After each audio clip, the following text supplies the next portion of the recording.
Please welcome to the stage South Dakota's 33rd governor, Governor Kristi Noem.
I love you too. Good evening. You look fantastic.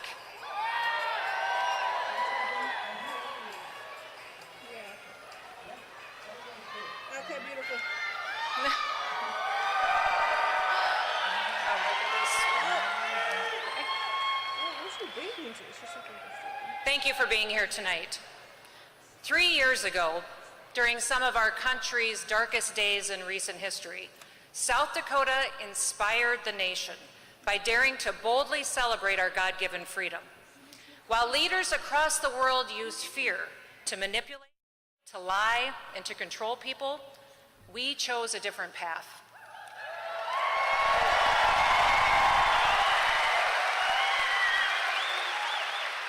On July 3rd, we gathered at this nation's greatest monument, and we invited the world's strongest leader to join us.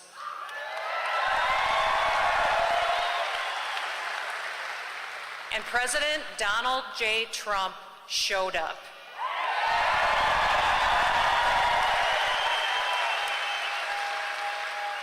President Trump showed up like he always does for the American people, and he has shown up here again tonight.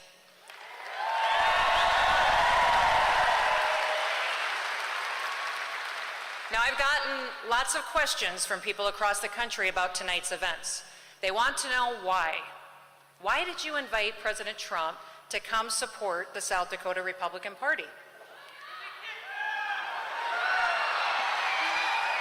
They wanted to know, why would he waste his time in the middle of a presidential race to go to a small, insignificant state like South Dakota? Somebody really asked me that. That conversation went south pretty quickly.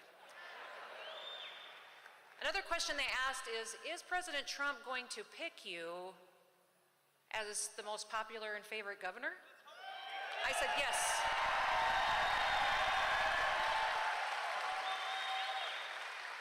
So here are the facts. Chairman John Wick had this fantastic idea to bring Republicans in our state together, to rally us around our values and our principles. And I loved the idea. I told him that I would do everything I could to help him. We started discussing inviting all the candidates running to be President of the United States. Tim Scott was asked, and he declined. Vivek was invited, and he turned us down. Other candidates were asked, and all of them told us that they had better things to do. But when President Trump was invited to come be with you tonight, he said, "I will be there."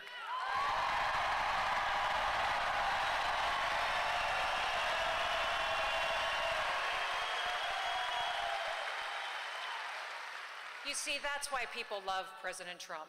He doesn't listen to consultants. He doesn't listen to the media or the political elite to tell him what is important and what his priorities should be. To him, every American is worth fighting for.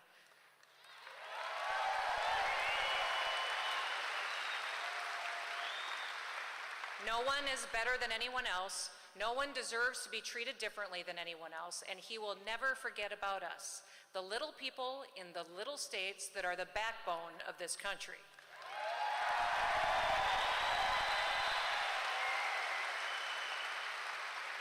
He shows up for every American and he fights for us every single day. Now, some people can't figure out his popularity. Why are people so loyal to him? I'm convinced it's because we have never seen anything or anyone like him ever before.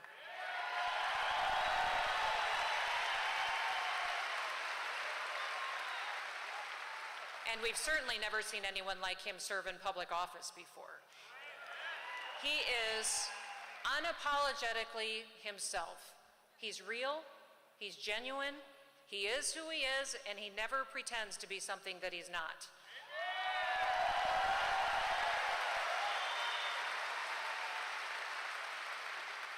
And those who hate America know that he will fight every single day to stop them from destroying this country.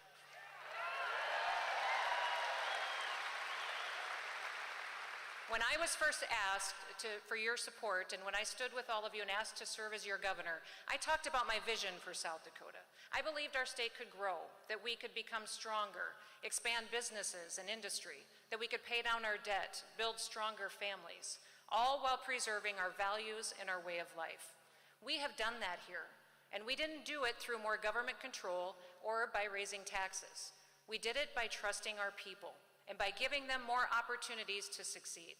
When the rest of the country was locking down and ordering people to stay home, we did the exact opposite.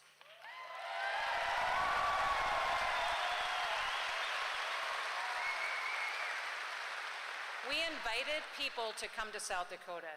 We used it as an opportunity to tell our story. We were a city on a hill during a very dark time, and we represented hope. We showed people and the country how to do better, how to be better. Many were threatened by what South Dakota has done the last several years. Here's why. While big government socialists want more control over you and your family, your money, and your life, we chose personal responsibility. We cut taxes, we cut regulations, we let families make the best decisions for themselves, and we have thrived.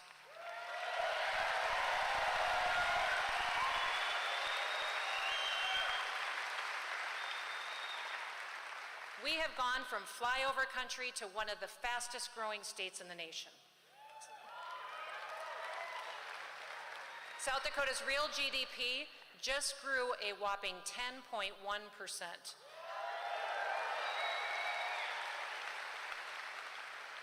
Our personal incomes just went up by another 9.2%.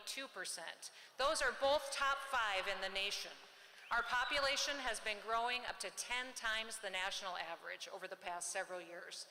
We are a beacon of freedom to the nation, and we have broken tourism records every year since the pandemic. We have grown our economy faster than any other state and faster than at any other time in South Dakota history.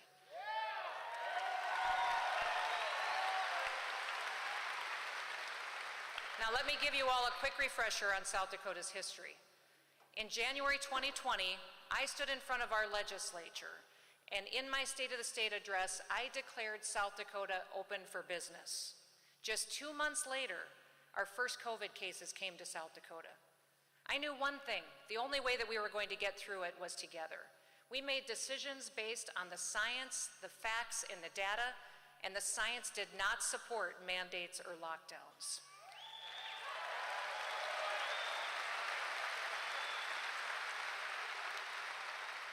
We asked South Dakotans to use common sense, and then we trusted them. We trusted them to use personal responsibility to make the best decisions for themselves and for their loved ones. And as a community, as a state, we went back to work. Other states were taking a very different approach. They ordered their citizens to shelter in place. They ordered businesses to lock down, ordered churches to close. Some even sent nursing home patients who had COVID back to their facilities. Those decisions were not leadership. They were made based on fear and control. Now, South Dakota, we focused on our facts. I respected my oath to the United States and the South Dakota constitutions. I respected our freedom, and I respected our people. Now, if Joe Biden had been president, he would have tried to stop me from protecting you. Thank God President Trump was in the White House at the time.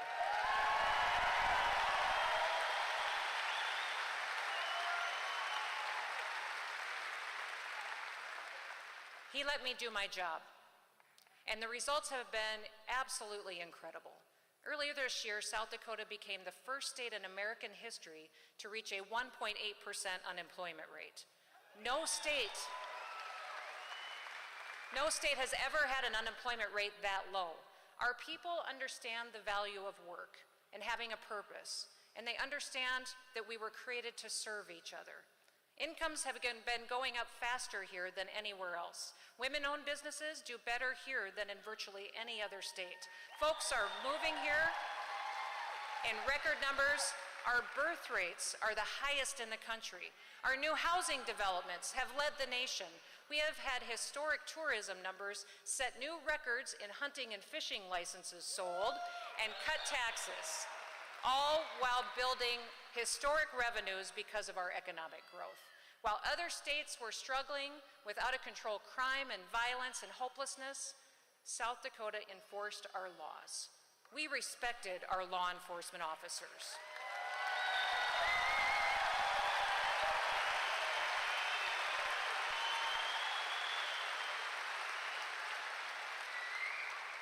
We even saw declining mental health challenges, declining drug overdoses, and declining suicide rates. By embracing our faith and our freedom, and by working together, our people are happier. You see, I believe this is one of the main reasons why South Dakota is so attacked by those who want to see us fail. They will do anything and destroy anyone to get more control and power. We refused to comply.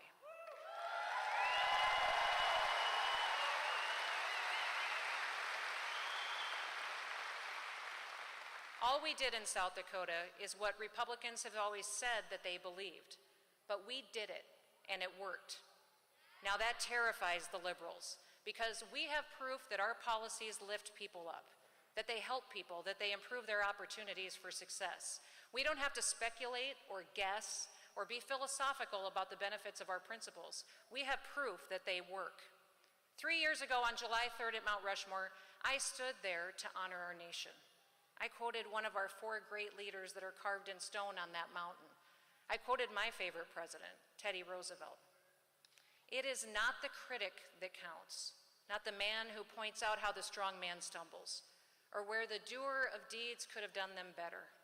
The credit belongs to the man in the arena, whose face is marred by dust and sweat and blood, who strives valiantly, who errs, and then comes up short again and again, because there is no effort without error and shortcoming.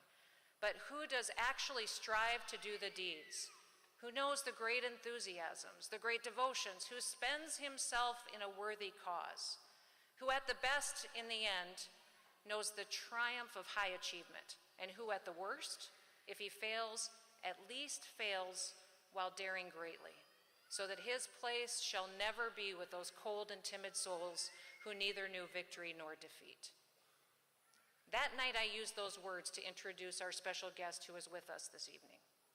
I introduced him as someone who knows precisely what it means to brave the dangers in the arena, someone who strives valiantly, who knows great enthusiasms, who spends himself in a worthy cause, who has firmly and repeatedly stated his commitment to place Americans, American liberty, American safety, and the American Constitution before anything else.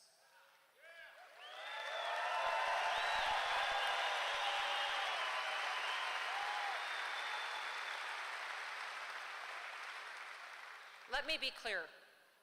There are many who choose not to be in the arena. Many who take the easy path, who criticize, who don't show up for our party, our country, or our constitutional rights. They don't show up for you when it really matters. They didn't even show up here tonight to welcome a former president of the United States to South Dakota. A president who cared enough to come and support our state Republican Party and our great chairman, John Wick. Yes, maybe it is controversial to be here tonight. Maybe it wasn't convenient, but it is not the critic who counts.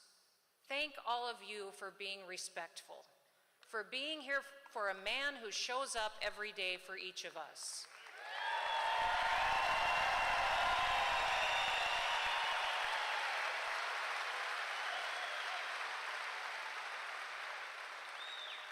May we all know the triumph of high achievement because of those like him who fight for freedom. It is a worthy cause. I was at the southern border just 2 weeks ago. Make no mistakes, it is a war zone, and President Biden's policies are inhumane.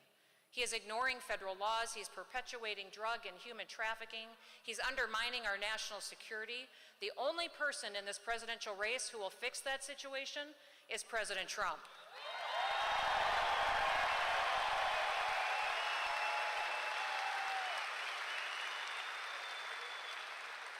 He started building and funded the wall. He instituted the Remain in Mexico policy, and it worked. He supports our allies, such as Israel and Taiwan. He understands that a strong America brings a safer world. I trust President Trump to use our military only when it's in America's best interests. I have been Commander-in-Chief of the South Dakota's National Guard. I have had South Dakota Guardsmen and women deployed every single day since I have been governor. Before that, I served on the House Armed Services Committee. I know how important American strength is on the world stage. I have seen it firsthand. I have seen President Trump take decisive action time and time again. He exhibits peace through strength. He destroys our enemies, and swiftly, without hesitation.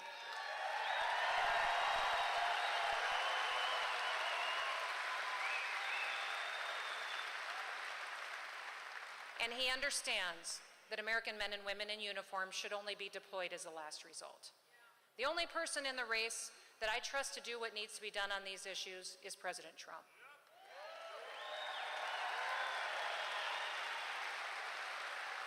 I haven't seen these other candidates fight when it really mattered, when it was hard to do the right thing for our country. Now, some of them talk pretty tough, but where were they when the pandemic was raging?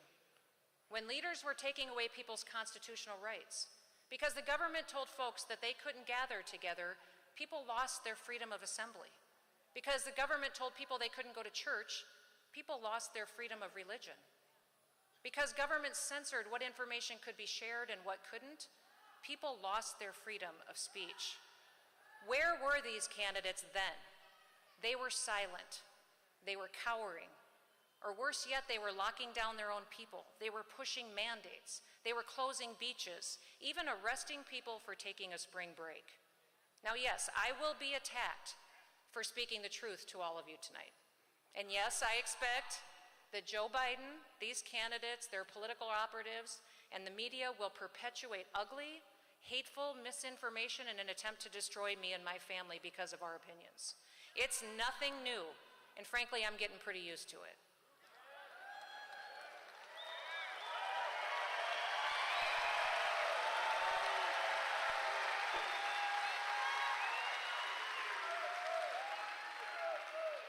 But all of us here tonight, we need to heed this warning in this well-known quote.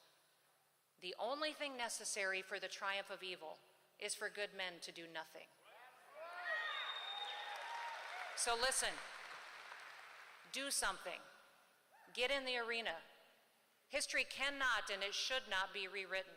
We must remember what has happened in the past, learn from it, and not allow those who abuse their power to ever perpetuate their harm again. To President Trump, tonight, Mr. President, my message is clear. It is an honor to have you with us here in South Dakota.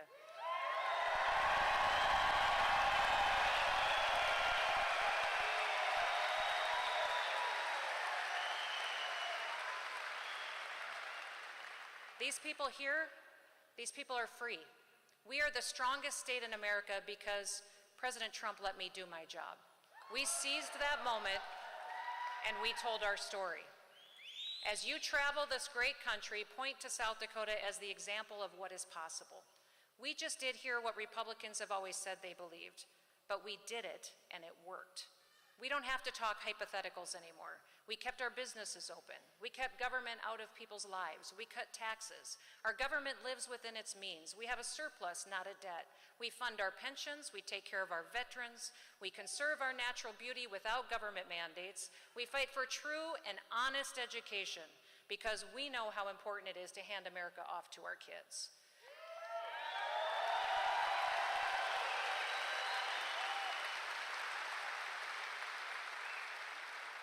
We stand up for common sense, like fairness in girls' sports.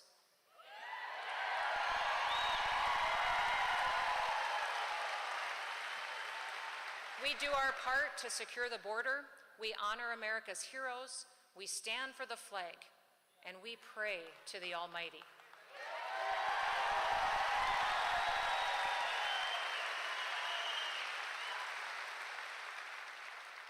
And we sing the national anthem proudly.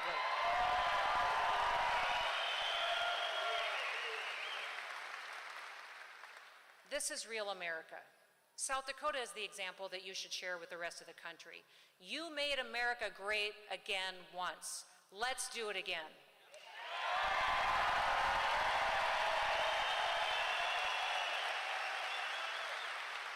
It is my honor to present to you the man in the arena. He is a man of significance. He is the leader, the fighter that our country needs. He has my full and complete endorsement for President of the United States of America. I will do everything I can to help him win and save this country. Ladies and gentlemen, the 45th and the 47th President of the United States, Donald J. Trump. And I'm proud to be an American, where at least I know I'm free. And I won't forget the men who died, who gave that right to me. And I gladly stand up next to you and defend her still today. 'Cause there ain't no doubt I love this land. God bless the USA.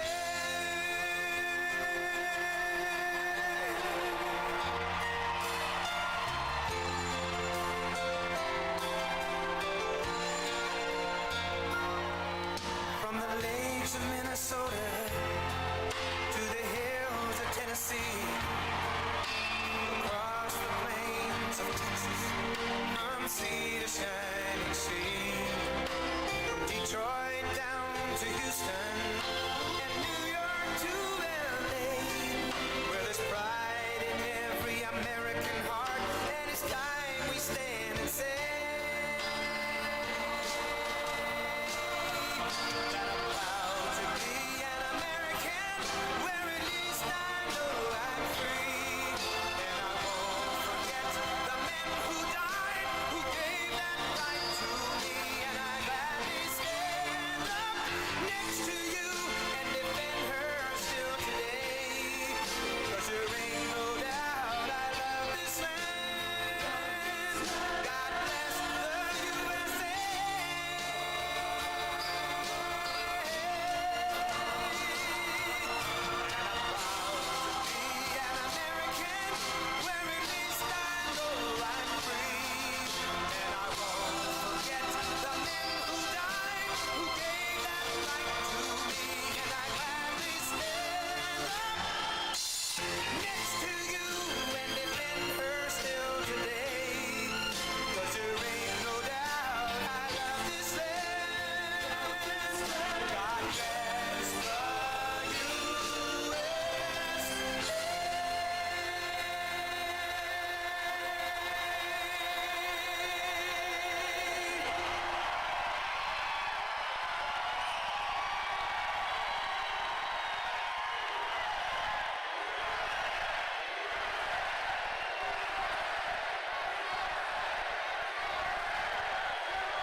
Well, we have to start by saying hello, Rapid City, hello.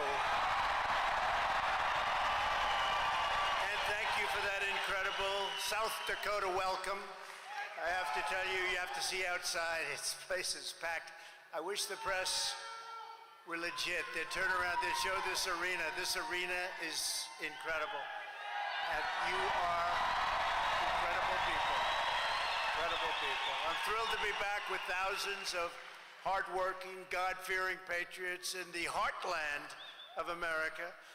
I want to thank one of the most successful governors in the entire nation, an incredible person, South Dakota's own Kristi Noem. Thank you, Kristi.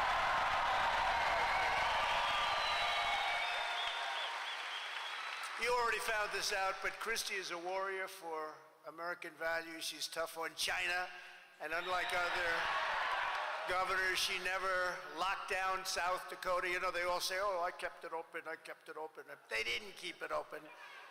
We had some good ones. I'll tell you what, McMaster, South Carolina was great. And we had some really good ones, but Christie was just incredible. Well, look at your numbers. You gotta look at those numbers. She does well. 10%. What state's gone up 10%? Tell me another one. Christie, I'm truly honored to receive your endorsement. Very much so. I appreciate it. Thank you, Christie. Thank you very much. It's a great honor. I get endorsements, some good, some bad. I get endorsements, some don't mean anything. Hers means a lot, let me tell you. Everyone here tonight is part of the greatest political movement in the history of our country. This is the greatest movement. Look at this. This place is packed. We come to South Dakota. I said, how many people do you normally have at your Republican Party dinners and events? Oh, a couple of hundred. This is like 6,000 to 7,000 people. This is a lot.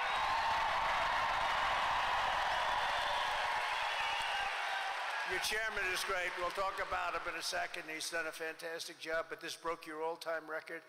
And maybe we'll break it again next year. We'll have to do that. You know, maybe we'll break it.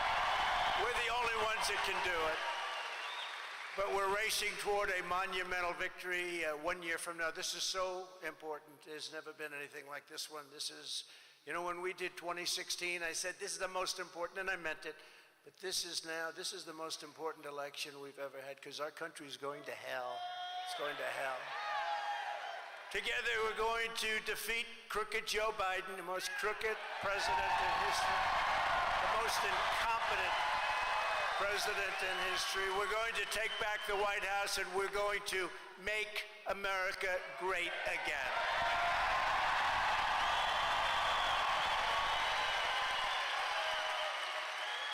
So 3 years ago, I traveled to South Dakota to deliver a very historic address. It turned out people love that speech. They always say, oh, that was the best one. You know what? I think that beautiful facade. Is there a better place in the world to make a speech, Christie? I don't think so. Even though you do have the lunatics that would like to chop it up and knock it down, that's not happening. I wouldn't want to be them. Come to South Dakota. Let's do a little number. That is an incredible place, and it's some of the most beautiful pictures I've ever had taken of my family and all of us together. We had a tremendous crowd, and incredible. Then we opened it up for the fireworks, remember? And for a few years, you had the fireworks. And then the Democrats closed it down for the fireworks. I said, why would they do that? Well, how beautiful was that? But think of it, and they closed it down. They were worried about fire, but I said it's all stone and rock. It's hard for rock to catch on fire. No, they just didn't want to do it, but Mount Rushmore is a very, very special place, incredible place. I stood before you at this majestic period of time and a majestic monument itself, and fiercely defended our great American heroes from the Marxist and communist maniacs who were trying to blast them. They would have blasted that incredible work right off the face of that very beautiful mountain. Yet today, under Joe Biden, the Marxists, fascists, and communists are not just tearing down statues. They're tearing down our economy. They're dismantling our borders. They're destroying our laws. They're looting our middle class, mutilating our children. They're mutilating our children. Who would imagine that somebody would say that, and it's true? Desecrating our Constitution and perverting our military. Our military is becoming woke. We defeated ISIS, and now it's becoming woke. Our White House is just a place that's not recognizable, and our highly weaponized Department of Injustice, it's weaponized like never before. Nobody's ever seen anything like this. Under Crooked Joe, you know, I took the word out. I was Crooked Hillary, but now I've given her a different name because I don't like having the same name for it. We have enough words we don't have to do, so I call her Beautiful Hillary. Beautiful. She's beautiful. That was a good day a few months ago, but I when he did the indictment thing. It was him, you know. This is not an indictment. This is a Biden indictment. There's a big, they say, Trump's under indictment. No, this is a campaign thing that they're doing. But under Crooked Joe, I just thought it was such an appropriate name. All you have to do is take a little look at what's going on. Millions and millions of dollars have been stolen. But our country is being destroyed under this man. But tonight I repeat to you what I said 3 years ago in the shadow of Mount Rushmore. The American people are strong, and we are proud, and we will not allow our country and all of its values, its incredible history and culture to be taken from us. They're trying to take it from us. You see it every day. You see what's going on with your vote in this election. Joe Biden's banana republic. We have turned into a banana republic. We have no borders. We have dishonest elections. We have things going on today. I mean, who wants to have millions of people like an invasion pouring into our country? We have no idea where they come from. They come from jails, and they come from places that you don't want to know about, and they're all over our cities and they're all over our states. But with your vote in this election, Joe Biden's country, for a short period of time, hopefully just a short period of time, it ends on November 5th, 2024. We have to take care. We have to take our country back. We have to take our country back. America will be saved, and the great nation of Washington, Jefferson, Lincoln, and Roosevelt, they don't want to mention those names, you know. It'll be restored. We will restore our nation. It's never been this low. It's never been this low. If you took the 5 worst presidents in the history of the United States and added them up, they would not have done near the destruction to our country as Joe Biden and the Biden administration have done in a few short years. Nobody can imagine. Nobody can imagine. And no damage has been worse than the disaster known as Bidenomics. You know, he was given that term as a negative, and he liked the way it sounded, so he tried to turn it, because they're all about disinformation and misinformation. You know, one thing with Christie, she tells it like it is. It's right down. There's no disinformation. Sometimes you may be better off doing it that way. It's easier, isn't it, than having to really produce. But they're a party of disinformation. And so he tried to turn Bidenomics into a good thing. It's not a good thing. It's a real bad thing. It was meant very bad, but he liked the sound of the name. You know, he doesn't know too much about what's going on anymore, but he thought it was good. Since Joe Biden took office, cumulative inflation has reached almost 20%. Think of that. Think of it. Over a 2.5-year period, now we're getting up. Can you imagine just a little more than a year, and we can rid ourselves of what's happened to this country. We can bring our country back. And the dollar has lost more than 20% of its value in just 3 years' time. Think of it. It's not even possible. It never happened before. These are records we're talking about, all records, all very negative records. Joe Biden has blown through $11.5 trillion in wasteful spending that should have never happened, equivalent to $88,000 taken away from every family in America. $88,000 from every family. Under Biden, the budget deficit is exploding and set to more than double this year alone. You know, we were doing something with oil and energy and making a lot of money. We were going to make so much money. We were going to pay off our debt. We were going to lower taxes still further. Manufacturing has contracted now 10 months in a row, and monthly job reports have been revised downward every single month of 2023. Every single month they've gone down. The fact is, we're probably heading into a Great Depression, something I've never said before publicly. I'm saying it in your state. I hate to say that this is the state I have to say it, but you know, I don't believe I've ever said that before. It's a hell of a statement to make, and I hate to make it. The only question is whether or not it'll be during the remaining months of the Biden administration. If it's going to happen, let it happen then. If it's going to happen, let it be during Joe, and we'll come in and we'll straighten this sucker out. I'd rather have it.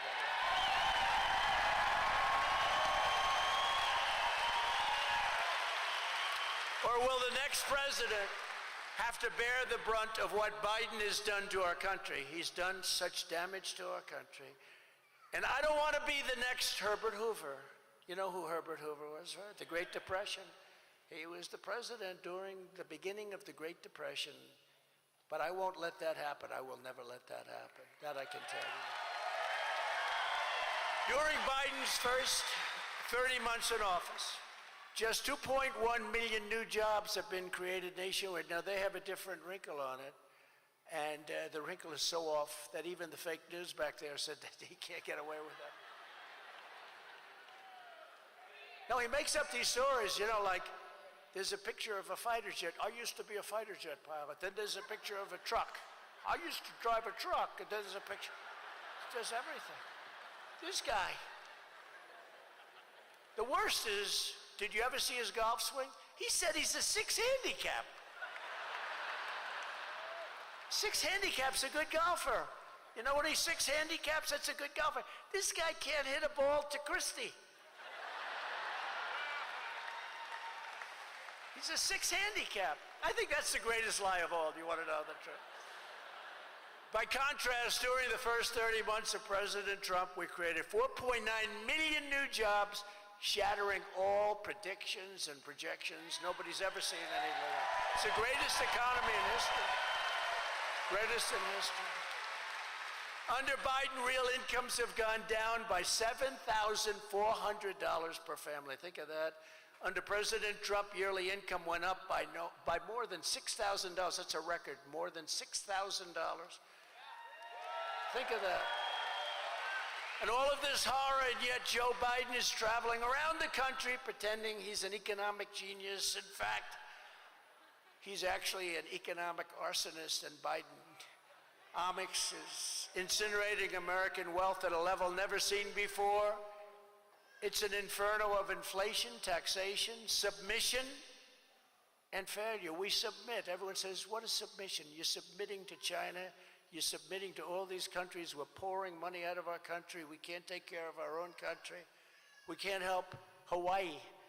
But we send billions and billions and billions of dollars to other countries. The choice in this election is between a Biden economic bust, and it's going to happen, and it's going to be ugly, or a Trump economic boom. We had it booming like never before. This was the most successful economy in world history. We had the most successful. Everybody was happy.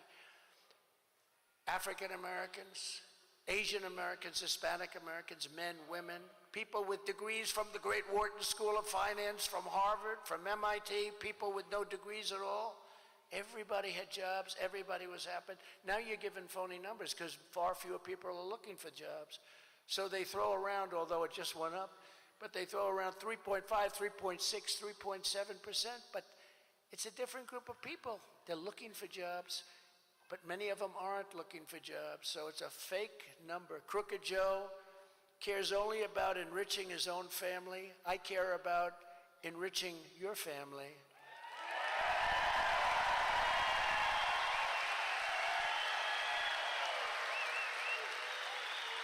And something that, again, this is like an evening of firsts, but something which I proudly state, that I'm the only president that ever lost money while serving in office, and I knew that would happen.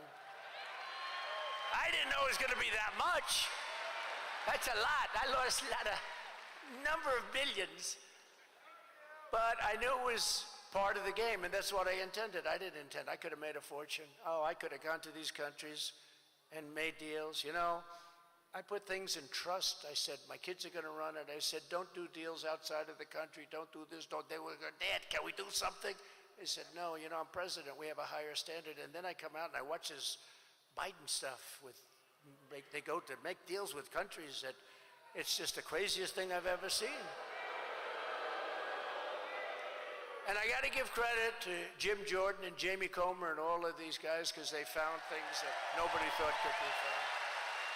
But it cost me billions of dollars, and it's been worth every single penny of it. Because I'm working for you, I'm not working for me. That I can tell you. I could have made so much. I could have. Sir, would love to do a deal in Saudi Arabia. Sir, would love to do a deal here and there. We'd love to do a deal. I really can't do that. I'm president. Biden would do it. So we just, we did it right. We did the right thing, and I do it exactly that way again. I will do it that way again. Look, we have a very short period of time. I do it that way. I even gave away my salary. Does anybody say that I gave away my salary? No. They used to call every month, did you give it away this month to people? Yeah. And you know, you have to give it to various agencies, actually. Did you give it away? If I ever said no, it would have been, but when I say yes, yes we did, I never read anything about it. If we would have said no we didn't, there would be headlines. But it was an honor, it was all an honor. And if you want the Bidens to make millions selling out America to China, Russia, Ukraine, while your savings go up in flames, and that's what's happened, how are your 401ks doing, you know, as an example? Then vote for Crooked Joe. He's Crooked Joe. You know, we used to call him Sleepy Joe, but I think Crooked Joe is a better name. Crooked Sleepy, Sleepy Crooked. No, I think it's better, it's more appropriate. If you want better jobs, higher wages, an affordable American dream, then you must vote for your favorite president, Donald J. Trump.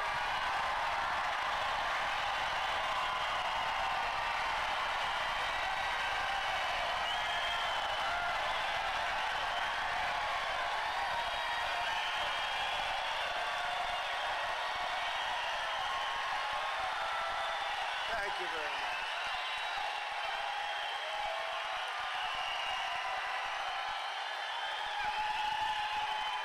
Thank you very much. I wish those cameras would turn around. You know, you've heard me say this. It's very seldom. I go to arenas, and we sell out these arenas, and they're great. But I wish the cameras would show it. I wish they'd show it. It would actually be good for their ratings. It's a positive, not a negative. You know, when I first started, we started in actually 2015, and it would go into an arena, it would be packed, and everybody was enthusiastic. By the way, never have we had the enthusiasm that we have now, never. We've never had this enthusiasm.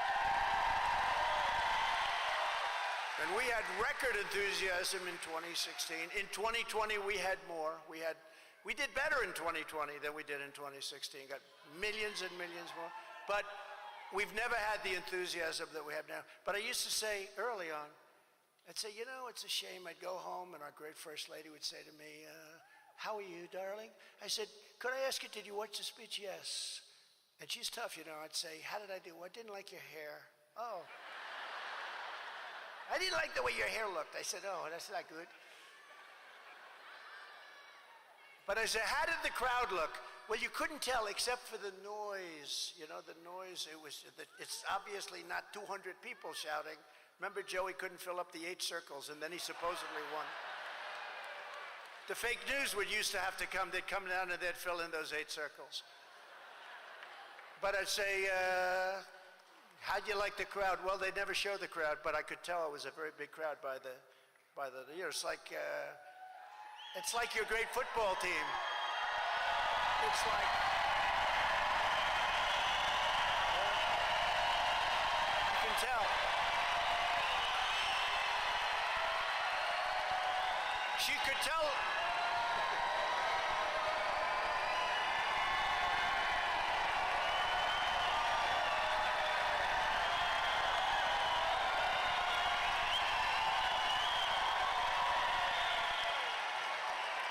Good. Now I'm going to get a good review tonight. That's good. But you know what? She could tell it was big, but she said, no, they never show the crowd. And I figured that it's maybe the structure of the camera, you know, it's on steel tripods, and maybe you just can't turn it. And then we had a couple of embarrassing moments where people ended up fighting in a corner or something, and that camera turned around like a pretzel. They want to show that. So that was my theory. It couldn't do it because structurally, you know, it's very stiff and you can't turn it. But boy, when those guys started fighting in the corner, which was a bad thing, when they started fighting in the corner, I have never seen a camera like that. They got every angle. So I realized that wasn't working. But they won't show. I would love it if the press would turn around the cameras and show this incredible.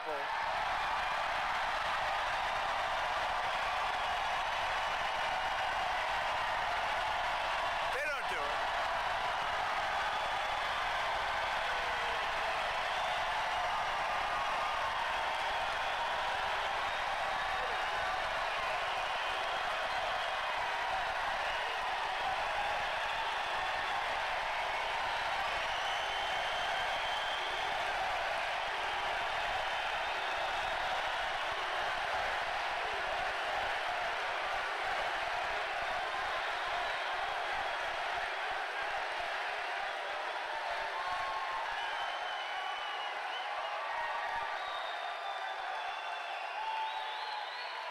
They don't do it. Did you see that? They don't do it.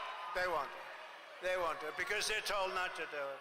Because they want to make it look, they don't want to show crowds like this because nobody has ever gotten crowds like this. Nobody's ever gotten, it's not me, it's all of us. This is our movement. This isn't my movement. We're sick and tired of what's happened to our country. But they won't do it, even though it's sort of good for them. You know, you show something that's so vibrant. Look at all the people standing over here. It's incredible. They just won't do it. I just said something. Would you please, I asked nicely, would you please turn around? You guys go crazy. Everybody up in the back, they're going crazy. Everyone's going crazy. Those cameras, I didn't see one of them even make an effort to turn around.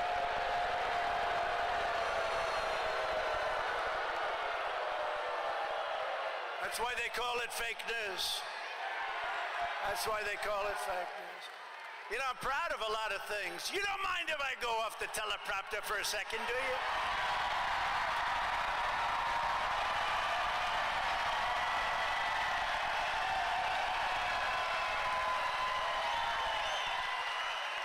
Better than I thought. Now, we like when we go off the teleprompter, don't you, Craig?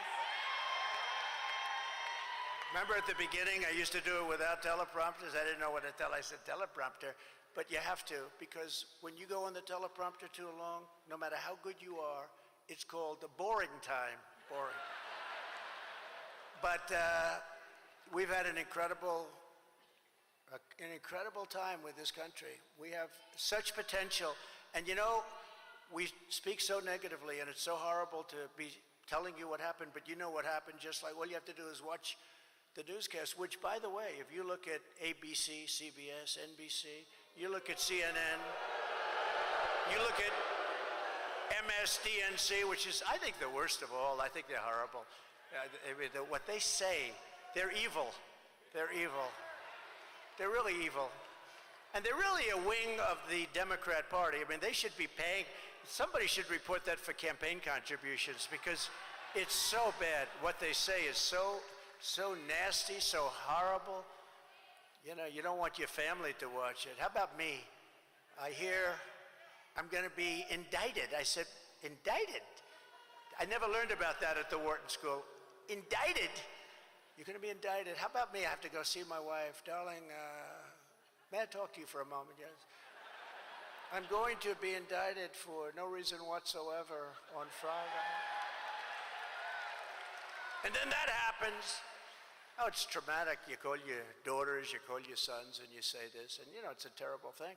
And then I hear a couple of weeks later, I'm going to be indicted for something else, then for something else, then for something else.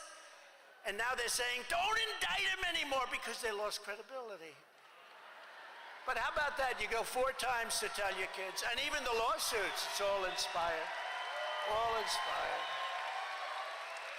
No, these are sick people. These are people that are actually sick. I mean, and they're just destroying our country. And if we don't take it back, in 24, I really believe we're not going to have a country left. There's not going to be anything left. And you see it less because, you know, you're here in this great state. And I heard Christie use that term flyover, but it's flyover and everybody admires you when they're looking down. They'd like to be here with you because they know what's happening on the West Coast and they know what's happening on the East Coast. And it's not pretty. So the people that are smart, they say, there's no more flyover. We're coming right here to South Dakota or other places. I mean, you don't see what's going on other than the news, and the news really covers it up. They don't show the main networks. They don't show what's going on the border. It's peanuts. What they show is nothing compared to the facts. This is an invasion and a destruction of our country, and they don't want to show it because they want that crooked guy to be reelected if he makes it to the starting gate. I don't know if he's going. And you know, I used to treat him with a modicum of respect because I have respect for the office of the presidency, and I would never talk the way I talk now. But when they indicted me for nothing, for free speech, I said the election was rigged and stolen, which it was, and everybody knows that. Everybody knows it. Free speech.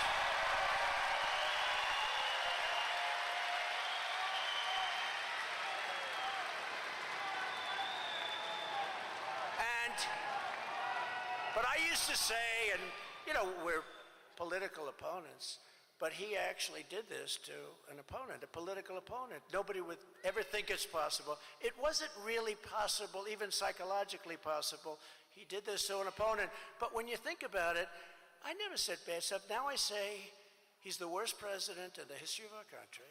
He's the most corrupt president in the history of our country. And as other foreign leaders say, and as I say, he is grossly incompetent, and he's very dangerous because he has no idea what he's doing. He can't put two sentences together, and we're playing with nuclear weapons with other countries, and he has no clue what the hell is going on. So I would never have said that out of respect for the office. Not for him, but for the office. But now that they've weaponized the Department of Justice, now that it's been weaponized, now that the FBI came out with, you saw that with Twitter, they call it Twitter files, and the things they've done are so bad, they're so evil, with all of the different things that have taken place, and with all of the corruption that you're witnessing on a nightly basis. And you don't have to watch. The great thing about the internet, a lot of it's really bad, but you get to see what's happening. You really do get to see what's happening. But when you see the kind of things, I feel I'm totally free to speak my mind. And my mind is the same as your mind, because you know what's happening just like I do.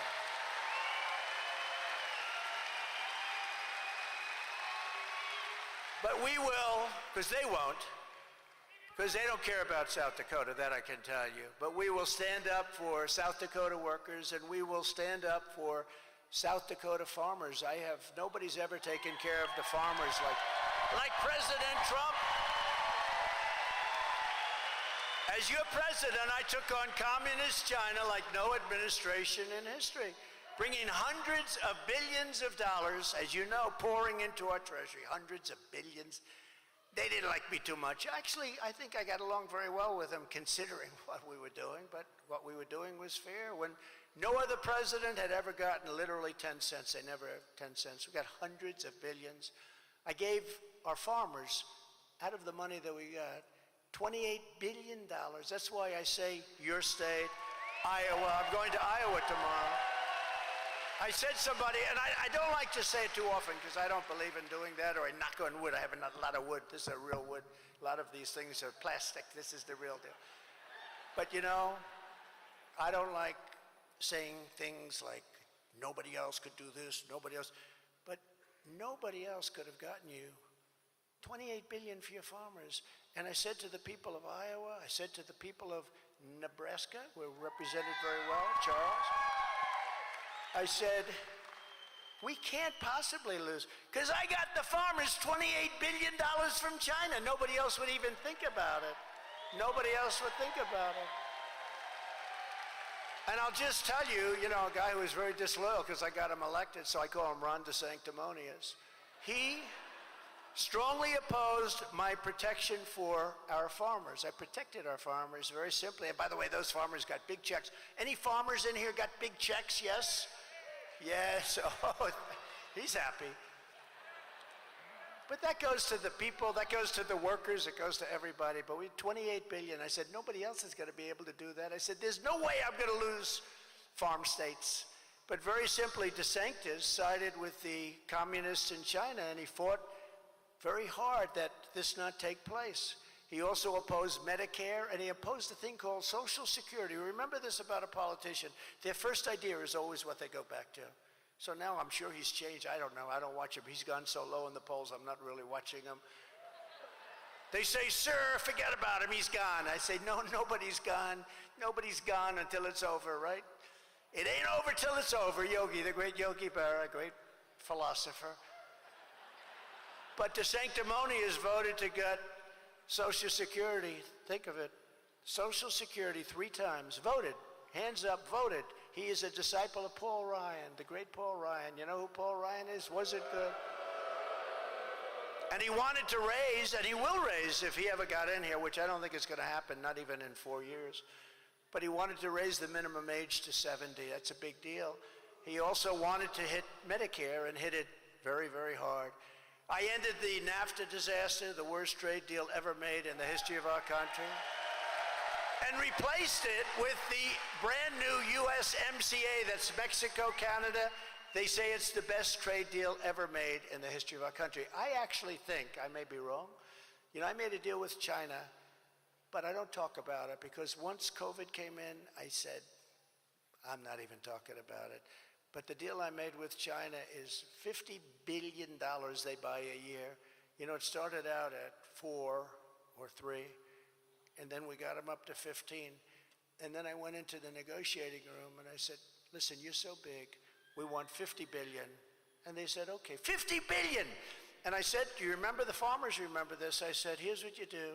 Because the farmers went along with me. You know, it took us a year and a half to get that done because they're not easy to deal with. They're great negotiators. They were ripping off our country. They couldn't believe this was happening because usually you see the way they go now and they bow to the Chinese. They bow. They have no respect. They get no respect whatsoever. But I said, it's going to take a little long to do this. And I'll never forget, 32 farmers came to see me at the White House. Beautiful everything, beautiful room, all set up. And I said, I'm going to get you a lot of subsidy from China. And one of the farmers raised his hand. I'll never forget, this is the only time this happens. Sir, we don't want subsidy. We just want a fair, level playing field. I couldn't believe it. It's the first time that's ever happened. Because everybody else, Christie says, we want the money. We want money. The farmers didn't. They just wanted a level playing field, which they didn't have. And I went to Sonny Perdue, who was the Secretary of Agriculture. I said, Sonny, what damage have they done over the last 3, 4, 5 years to our farmers? And he comes back 2 days later, he said, sir, it's about $28 billion. I said, it's a lot. I said, we're going to get it. And I got the $28 billion, and farmers picked up big, fat, beautiful checks. And I was very happy to do it. And I said, there's no way I lose a farm. How the hell am I going to lose a farm state? Any farmer voted against me. I can't imagine that. So I was a little bit cockier than I should be, but now I will knock on wood just in case. But I don't see how we can lose with the farmers. And with the manufacturers, same thing. But they buy $50 billion. Now what I understand is, you know, you have to police that. You have to make sure. I used to go in once every week. Are they buying? Yes, sir, they started. Are they buying? Every week I'd say, are they buying? I didn't have to say China. Yes, sir, they are. They're buying. I bet you right now, if you look, I'll bet they're not buying anything. I'll bet they're not buying at all. And the way they push our country around, it's incredible. There's no reason for it. We had a very strong relationship, but it was a good relationship, and we did fantastically well. But that deal might have been better than the USMCA, but the USMCA, Mexico, Canada, was a very one-sided deal. That NAFTA was so one-sided, and I said, we have to change it. You know, they made some typos in the original deal many years ago. They were typos of numbers, where the typos were actually much more for them, and they didn't change it. They never even called it, you know, you have a thing called, you call up and you say, by the way, we made some mistakes. They didn't bother changing it. That deal was so bad, NAFTA, for us. And now the USMCA is so good, they want to renegotiate the deal. They called up the Biden administration, this deal's not fair, and I hope they don't do it because they shouldn't do it. It's a great deal for us, but I think maybe the China deal might even be better. But we made a lot of them. We made deals with Japan because they were really ripping us big. We made deals with South Korea, you know what they were doing. Everybody, there wasn't any good deal. I said, who made all these deals? We did many, many things, and we made our country successful. We made people in manufacturing successful.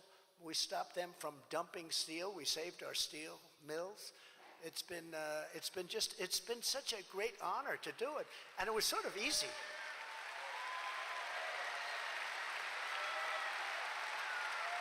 You know, Prime Minister Abe of Japan, who was, as you know, assassinated, a great guy, he was a friend of mine. I went to him, I said, listen, Shinzo, this is so unfair, the deal that you have with America. Oh, is it really? Oh. I said, no, it's really unfair. I said, we got to redo it. He says, I knew you'd come to me. No other president came to him. He said, I knew you'd come to me, because he understood. He understood how unfair it was. South Korea, the same thing, sort of. They knew it was so unfair. I said to South Korea, we have to renegotiate the deal. We have 35,000 troops there in harm's way because you have North Korea, but I got along very well with Kim Jong-un. If I weren't elected president, you would have had a nuclear war guaranteed. If Hillary Clinton went in, or Obama in some form, maybe the form would be Biden, you would have ended up in a nuclear war. We got along after the first month or two when it was rather tough, you remember? Little Rocket Man. And he said, I have a red button on my desk. And I said, I have a red button too. Mine's bigger, better, and mine works a lot stronger than yours.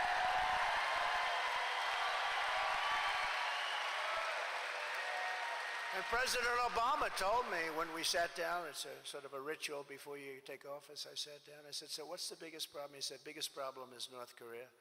I mean, he really felt we were going to end up in a nuclear war. I said, have you called them? You know, rather than losing millions of people, have you called them? And he didn't say yes.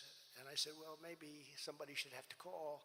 And the truth is that they did call, and they were not received well. When we spoke and we dealt, I went over there. You remember that? It was a very historic moment.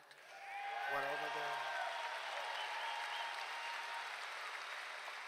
And I said to Kim Jong-un, you know, being a real estate guy, it's just sort of natural. I said, you have the most beautiful shoreline. Think of it. You're between China, Russia, and South Korea. Look at the beautiful shore. You could have the most beautiful condos that you've ever seen and become rich as hell. You don't have to live like you're living. But he's a tough guy. He's a smart guy, and he just loves collecting nuclear weapons. That's what he does. He collects nuclear weapons.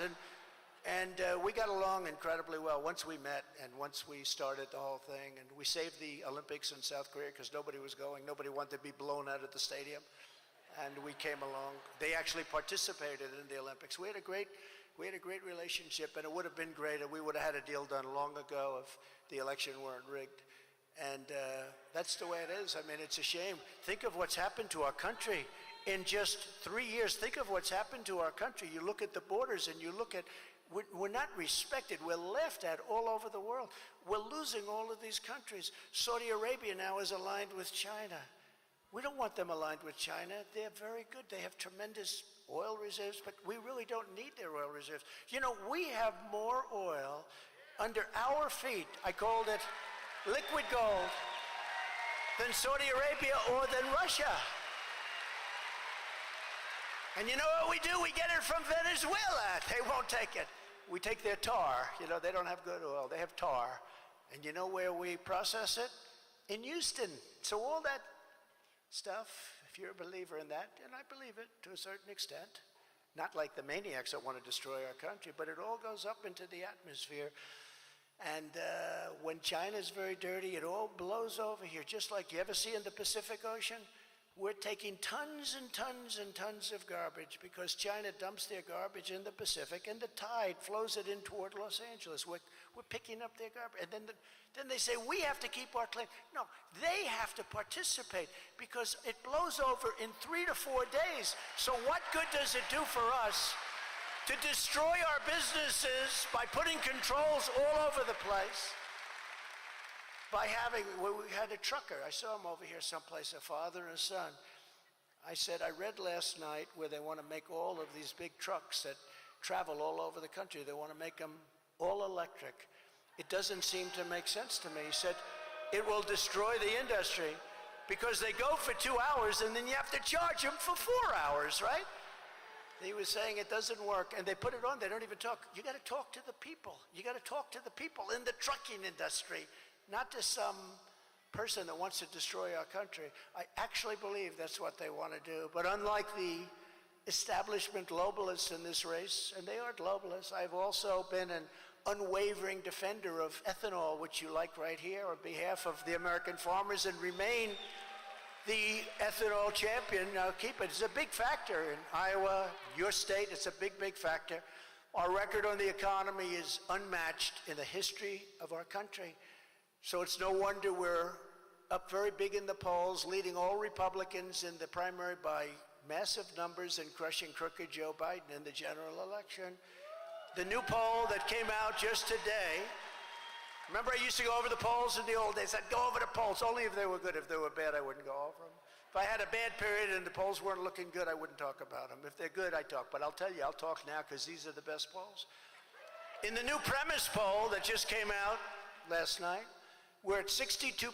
DeSantis is second at 12%. But he's sinking rapidly. So we're at 62, he's at 12. He's not doing a great job. And the rest of the people are in single digits. You know, we have a couple of them that are at 0. I wonder, what's this guy from Arkansas? I love Arkansas. This guy, Hutchinson, Ada. I call him Ada Hutchinson. What the hell is he doing? He's at 0. He's been working so hard. He's a nasty guy, actually, but he's been working so hard. He's at 0. Does he think he can win? He's not going to be picked for a cabinet post if that's what he's thinking about. But in the Redfield-Wilton poll, just came out a few hours ago, we're at 65%. DeSantis is at 9%. That's now we're in. Now we're in the big league. You know, when we started, when I announced, we were up 20, 25 points. That's a lot. Now we're up 50, 60, 70 points. And then they say, why aren't you doing the debate? I say, wait a minute. If I do the debate, what am I doing? I have a guy at 0, 1, 2, asking me nasty questions, somewhat of a hostile network asking me nasty questions, right? What am I doing? Why am I doing it? And, you know, you want to have a smart president, not a stupid president, right? What I do look forward to is debating the Democrat, whoever that may be.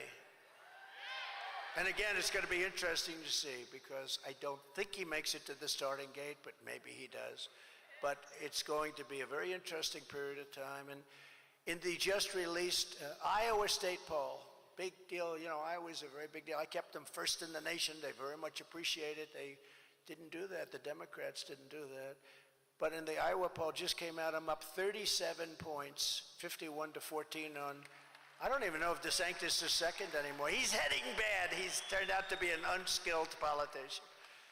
When asked by Morning Consult, which is a big deal, who has the best chance of defeating crooked Joe Biden in November, it was Trump at 63%, DeSanctimonious at 13%, so that's good.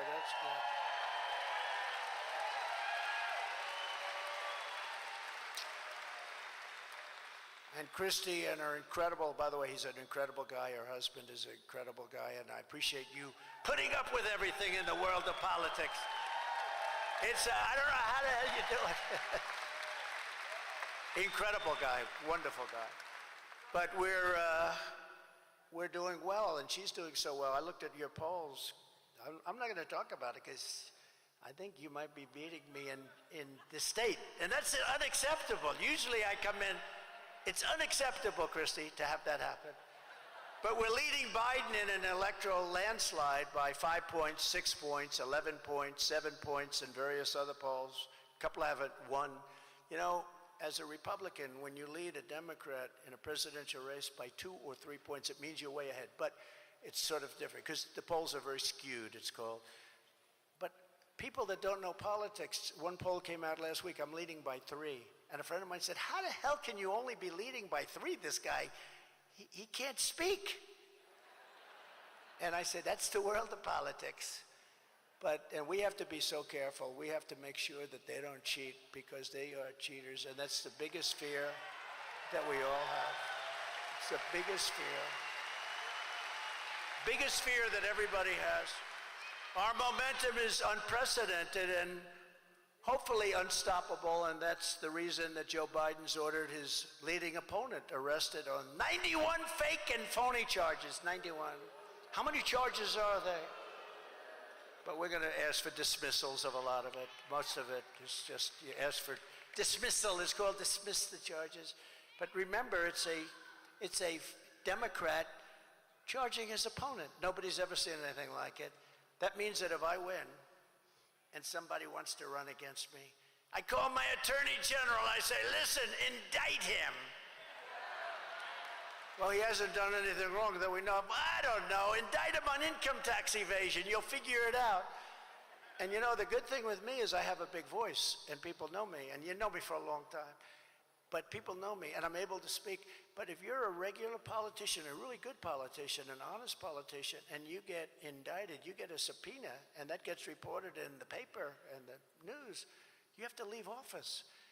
And the Republicans in the Senate and the Republicans in the House cannot let this go on, because people are being destroyed. Lives are being destroyed by these sick lunatics in Washington.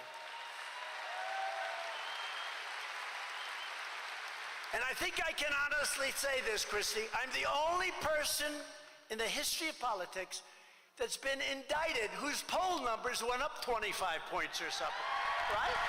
I think so. You know, usually if you get indicted, it's standard. I've watched it for years. I'd like to announce my retirement. I'm going home to spend more time with my family and to fight these charges. You know, there's nothing you can do. But fortunately, I have a big voice, and people know, for better or worse, you know what the hell you're getting, right? But you're getting somebody that loves you and that's going to fight for you. That I can tell you. But you're witnessing the most corrupt and blatant weaponization of law enforcement our country has ever seen, and they're doing it for a single reason: election interference. Because with these indictments comes bad publicity. Now, my case is unusual, but maybe at some point that switches. You know, you go with these people and they're sick, and they say this and that, and you have to prove. But it's incredible. But if you take a look at what they do to the publicity of a person, and I know numerous people over the years that I've really thought were honest in many cases, and they were literally out of politics in a matter of hours. Some of them literally quit immediately upon getting served with a subpoena. That won't happen with me. So we did. Thank you. By the way, and I say this more to the country than to this great state, because we have some states that are very close. This is not close. What did I win by this state, Christy? Like a lot. 28 points or something. So you're very forgiving, right?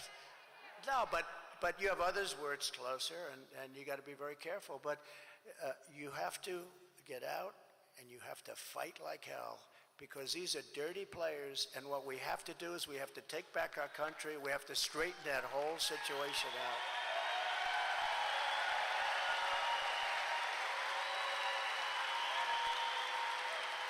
And it does. It allows me to now, because this is unthinkable, I'm president and I call my attorney general, indict my opponent. He's doing well. I'm leading Biden in all these polls. Every time I have a good poll, it seems every time I have they give me another indictment. What's this one for? But if you're the president, you're the chief law enforcement officer of the country. You remember the fake impeachments. We had impeachment hoax number 1 and impeachment hoax number 2. There were 2 fake impeachments. One was over a phone call that turned out to be exactly right. Exactly right. But what you do is you make it impossible for people to win an election. It's called election interference at a level never seen before, and we have to stop it. But if they're allowed, what will happen, whether it's me or anybody else, if they're allowed to do it, That means that the Republicans are allowed to do it. And then you get into this situation which is really very bad and very dangerous for our country. Nobody thought a thing like this could happen. We did great in 2016 and we won. We did much better in 2020 than we did in 2016, getting many millions more votes, and we're going to do even better than we've ever done before in 2024. I feel that. I mean, I see it.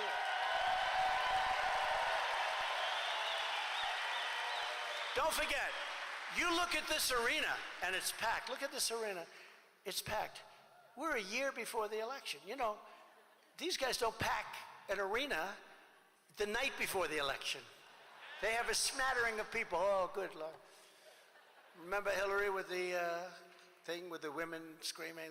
That one woman with the glasses, she's become famous? No.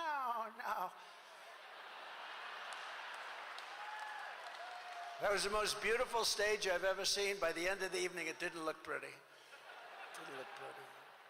They rigged the presidential election 2020, and we're not going to allow them to rig the presidential election of 2024. We won't have a country. We won't have a country. Every time the radical left Democrats, Marxists, communists, and fascists indict me, I consider it a great badge of honor. I do. And I'm being indicted for you. I am being indicted for you. I'm not too thrilled about that, but that's part of the job description, isn't it? I'm being indicted for you. This battle is for every patriotic American Joe Biden and the radical left has spied on. Look at what they did. They spied on my campaign, and we caught them. Let's see what all happens. We had a great report come out. Durham was a great report, just took too long. Took so long. And we had the IG, Horowitz. He did a fantastic job. By the way, appointed by Democrats. He did a fantastic job. We caught him. They spied on my campaign. Think of what would happen if I spied on, let's say, Obama's campaign. Or even Biden's campaign. I wouldn't want to. It would be too boring. But let's see. Although you'd see things that were very bad. But censured and persecuted or slandered it's really a threat to democracy while they trample our rights and liberties every single day of the year. You see it, you just turn it on and you see what they're doing. It's a horrible thing. It's for the blue-collar workers, the waiters, the waitresses who Biden is harassing with 87,000 new IRS agents that are allowed to carry guns, by the way. You know, they don't want guns, but they're allowed to carry guns. They're allowed to carry guns. While the Biden crime family cheats on their taxes as they take in millions and millions of dollars in bribes from all over the world. I mean, the whole thing is incredible. Joe Biden is a Manchurian candidate. You know what that is, right? He's totally controlled by China and other countries that paid him off, and he's petrified of them because they know the real numbers. Jamie Comer, Jim Jordan, they would not have to wait very long. They could give him a list where the money came from, how much, and that's why I think he's acting so weak with so many countries. It's for the pro-life Christians and others who Joe Biden has thrown into jail, facing 10, 15, and even 20 years in prison for protesting and free speech, while Antifa and other groups burn down cities, kill people, go free, and don't even in many cases get prosecuted. So this battle that we're in is a battle for all of us, and it's for history. This is historic. This is a big moment in our country because we're either going to go one way or the other. And if we go the other, we're not going to have a country left. We will fight together, we will win together, and then we will seek justice together. We're going to seek justice together.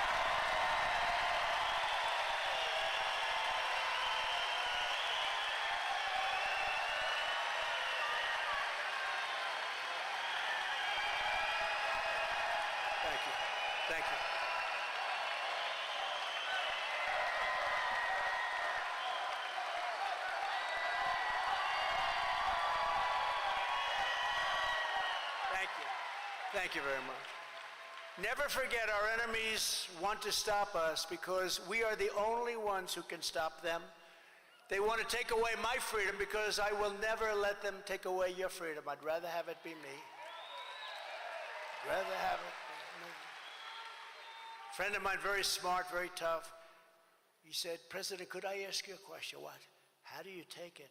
Every day you get another indictment? You never had anything like this? I said, no, I didn't. I said, I don't know. You just have to take it. I'm doing it for a lot of great people. And I said, second of all, do I have a choice? Do I have a choice? I don't think so, right? Because we have to do it. We did the greatest job ever, and now we have to finish it off.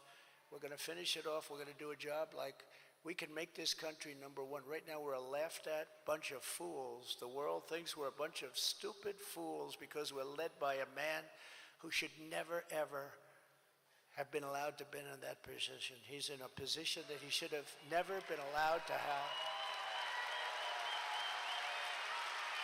And in the end, they're not after me. They're after you. I'm just standing in their way, and I do proudly stand in their way. And I promise you this, if you put me back in the White House, their reign will be over, and America will be a free nation once again. We're not a free nation yet. We're a terrible, I don't think there's ever been a darkness around our nation like there is right now. I mean, you take a look at Afghanistan, that horrible moment in history. I was with a lot of the families the other night at one of my places, and they're incredible people. They'll never be the same. They're never going to be the same. That was so unnecessary, the way we got out. I was the one getting us. I think we would have been out sooner. We would have been out with dignity and strength. You don't take the soldiers out first. You take the soldiers out last. Took the soldiers out. The rest was a field day for these people. And they would have never done that. You know, we didn't lose one soldier in 18 months. Not one soldier. Not one soldier. And Biden actually in a speech admitted that, and they gave him hell. Don't say that. That's a good thing about Trump. No, we didn't lose one soldier in 18 months, think of it, over in Afghanistan with the Taliban. And it's so sad to see. I was with these people. They're great people. They show me pictures of their sons, daughters. One came up, sir, you had to know my son. He was so good at football. He was a quarterback, sir. He could throw the ball. There's a mother. He could throw the ball so far. Could I tell you about a game that was played? You know, we have a rival. It's a local school, and they were very tough. And my son threw the ball, and he kept throwing it, and so far, I wish you could have seen it. And I just let her talk. And it was just tough. I don't think the people can ever be the same. So much of that. And they were treated so badly by our government and so badly by this man that doesn't have even a clue. He's looking at his watch. The bodies are coming in. He's going, He doesn't know what the hell it says anyway, It was so horrible to see the whole thing. But in addition to Governor Noem, we're pleased to be joined tonight by her wonderful husband, Brian, and her mother, Corin, who I met, who is fantastic. Now I know how this all happened. Could you please stand up, please? Corin, Brian, thank you.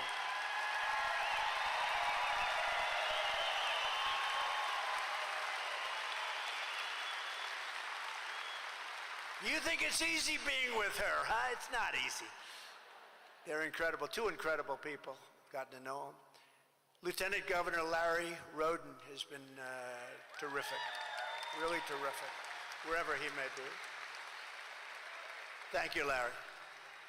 Attorney General Marty Jackley, Attorney General. Thank you.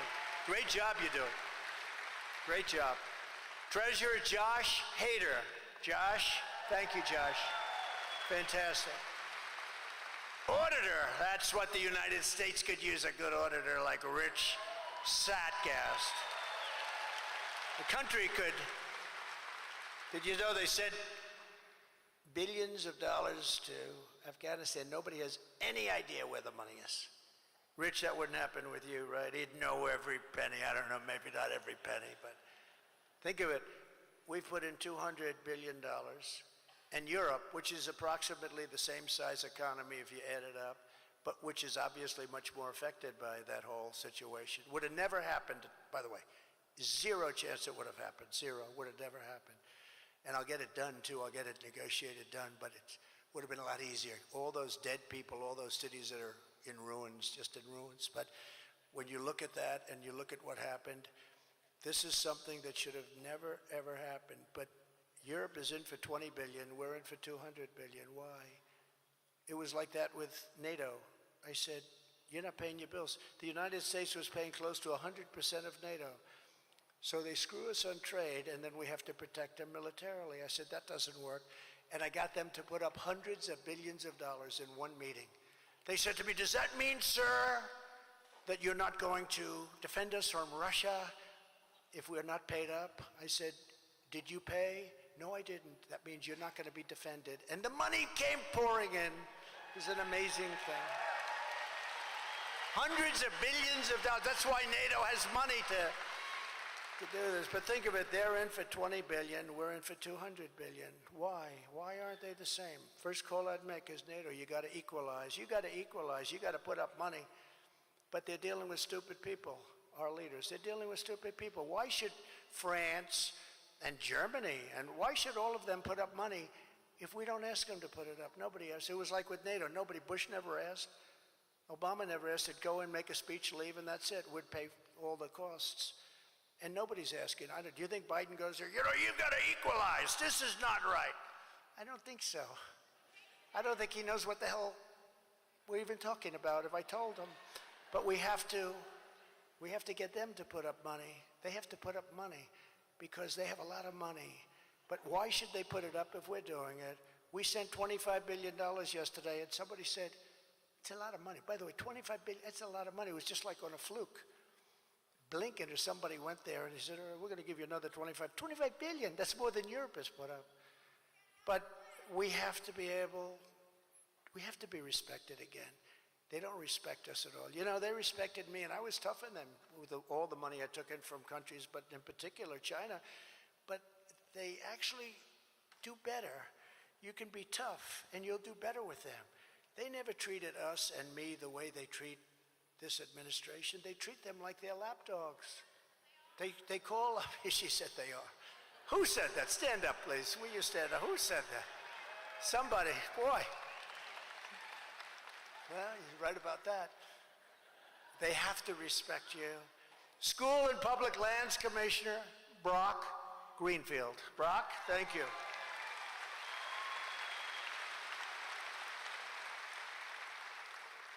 Is China buying any of that land, Brock? No, he says, no, sir. Public Utilities Commissioner, Christy Fegan. Thank you, Christy. Great job. A very special guy. This guy is tough. I mean, he's great. He broke every record tonight. He never thought he'd see a thing like this happen, because it's true. What Christy said, a lot of the people turned it down. I don't turn down. I come back to the people that love me. I come back. They turned it down. And if they did come, you'd have a crowd of about 100 people. But he knew what he was doing. He went to Christie. He said, do you think you can get Trump? And they called me, and I said, let's do it, and let's break every damn record for South Dakota. He's your GOP chairman, John Wick, and he's doing a fantastic job. John, great job. Great job. Thank you very much, John. A man who's also doing something very special, Rapid City Mayor Jason Solomon. Jason. Thank you, Jason. A friend of mine and one of the most respected people in the Senate. He's a great guy, Steve Daines. Where's Steve? Where's Steve? He is doing some job, and he's my friend. We need more Steve Daineses in the Senate, because the Senate has to get a lot tougher. Steve knows that. They got to get a lot tougher in the Senate. It's sad what's happening. And a man who was my first person. He's just outstanding. That's all I could say. He said, I put him in 6 months before I ran. This is 2015 now. I said, what do you think? And they were doing polls, and it looked like I was doing well, beating people. And he came in, he said, sir, I'm telling you, you're going to win. I said, really, you think? And every day he'd come to my office, sir, you're leading, you're winning, you're leading. This poll is unbelievable. Look, I don't even know if it was a real poll. He just kept saying, You're unbelievable, sir. It's the most incredible politician I've ever seen. I haven't even started yet. And he got me a little bit excited.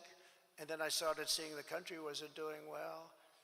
And I said, you know what, Corey Lewandowski, I think what we're going to do is we're going to run. And he's a great guy and a very smart guy and a wonderful person and a friend of everybody, Corey Lewandowski. Where is he? Where is he? It's true. Were they real polls, Corey? You better tell me. Oh, he said no. He said no.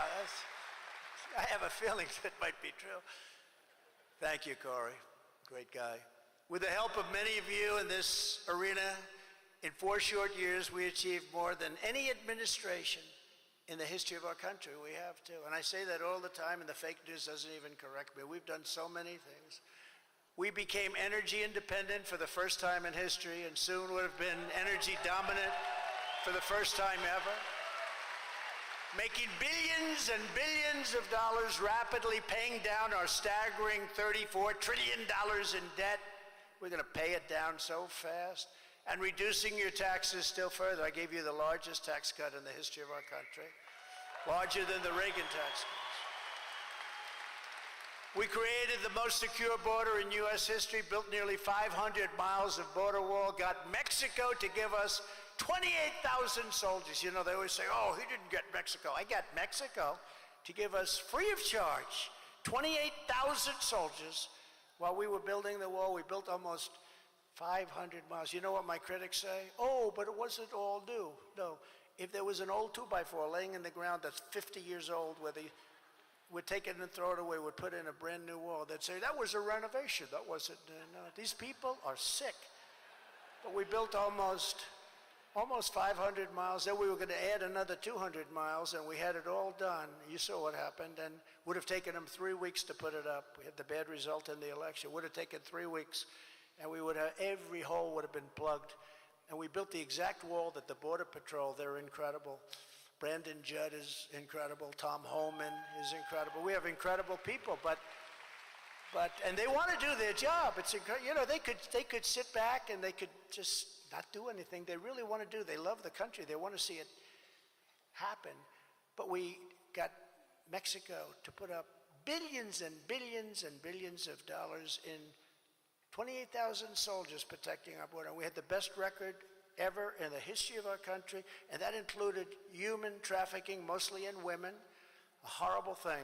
You think of it as an ancient, horrible situation, but it's bigger now because of the internet. It's this massive, massive business, much bigger than it was 100 years ago and 200 years ago. It's horrible, but we had it to the lowest point it's been in decades. And we had drugs down to the lowest point they've been in decades. And we got Mexico to give us all those soldiers. For all those people that say, this was much more money than I was going to get Mexico to pay, they gave us 28,000 for you. Now, I did tell them, listen, if you don't do that, we're going to tariff all the cars that come into the United States at a level like has never happened before. We would love to give you 28,000 free soldiers. Sir, we would love to give you 28,000. You know, when I first told them about that, we need 28,000 soldiers, your soldiers, free of charge. We need them on the border. And they looked at me like, are you kidding? Then I said, no, we have to have it. No, we won't do that. I said, yes, you will. You will do it. I'm telling you, you will. And we had a person at the State Department, a woman who was great. She was dealing with Mexico for 25 years. Sir, he'll never do it. She was very good, but she was never able to get anything. But she said, he won't do it. They won't do that. And I said, yeah, they will. Then when I met with the representative, the top guy, I said, yeah, we want 28,000 soldiers. He said, we're not going to do that. Why would we do it? You're going to do it. You're going to do it. He said, no, we're not. I said, yes, you are. Here's a story. I'm signing this document right now. On Monday morning, this was a Friday night, on Monday morning, everything you send into the United States, we're going to have a tariff on of 25%. And that's more money than your 28,000 soldiers will ever cost in a million years. Sir, I'd like to leave this room right now and make a phone call. I'll be back in 5 minutes. I said, you can do that. He came back. Sir, it would be our great honor to supply you free of charge 28,000 soldiers.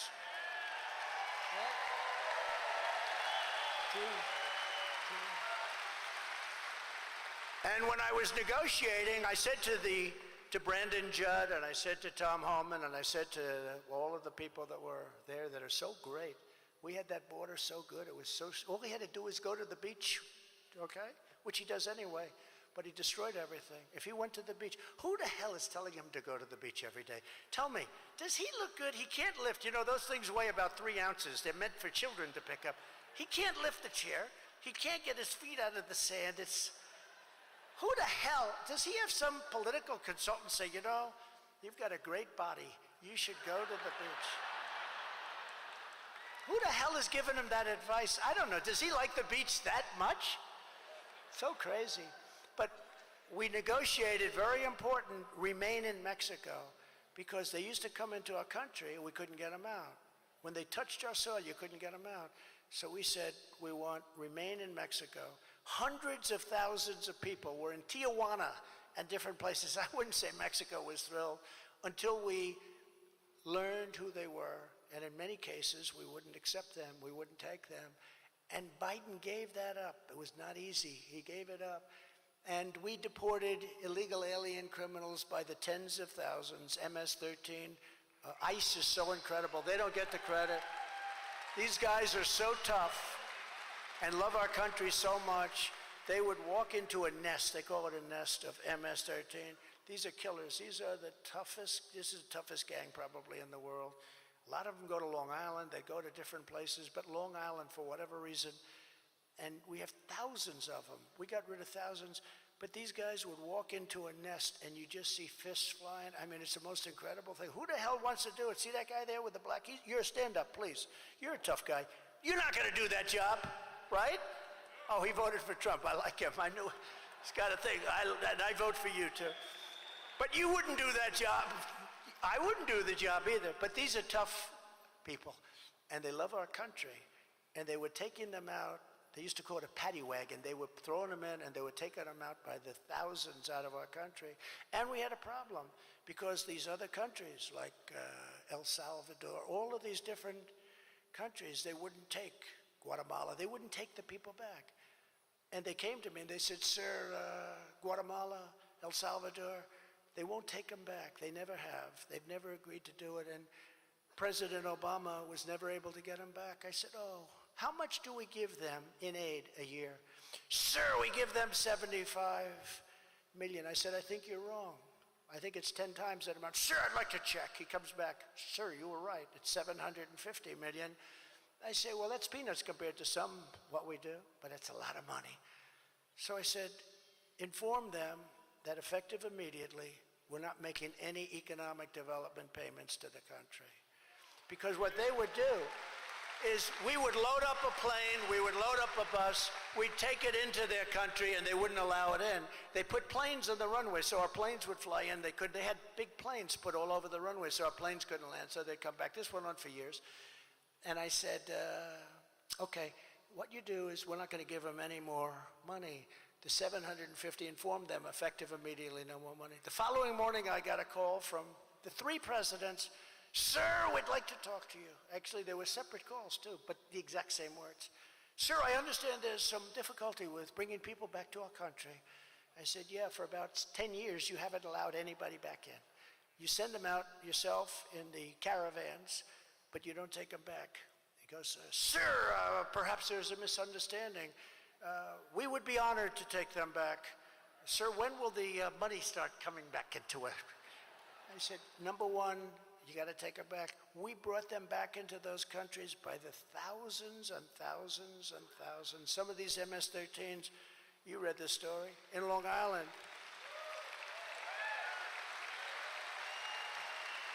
In Long Island, 2 beautiful young girls, 16 years old, were walking to school, and they attacked them, and they cut them up in pieces, little pieces. They killed them both. And they used knives, not guns, because the knife is much more painful. They watched these kids suffer. These were beautiful, perfect kids. Number 1 in her class, and the other was fantastic, athlete. They cut them up in pieces. These are animals. I said that publicly. I said, these are animals. And Nancy Pelosi said, these are human beings. They're not animals. No, they're animals. and we got them out by the tens of thousands. Now they're pouring back into our country because we have stupid people running our country. We appointed over 300 federal judges and 3 great Supreme Court justices.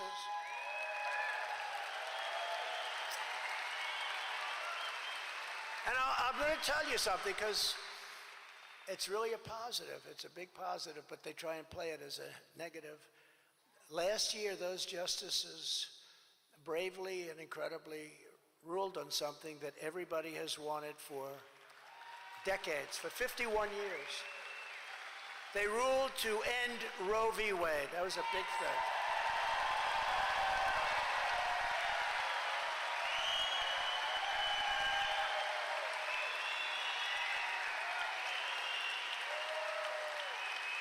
And it's probably cost us politically, because the other side got energized. And, you know, they're the radicals, not the pro-lifers. But now pro-lifers have a tremendous power to negotiate. They have a power. You had no power to negotiate, because with Roe v. Wade, you couldn't negotiate. They could do anything they wanted.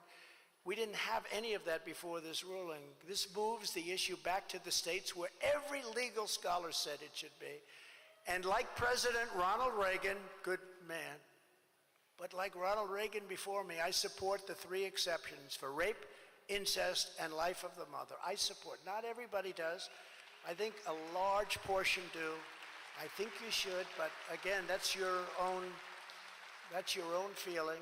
Remember, the Democrats are the radicals on this issue because they're willing to kill babies in their 5th, 6th, 7th, 8th, 9th month, and even after birth. They're willing to kill babies. So when politicians talk about this, they have to say that they're the extremists, because if you're willing to take a baby out of the womb in the 8th month or the 9th month, or after the baby's born, remember that crazy governor, the past governor from Virginia, where he said, when the baby's born, you make a decision.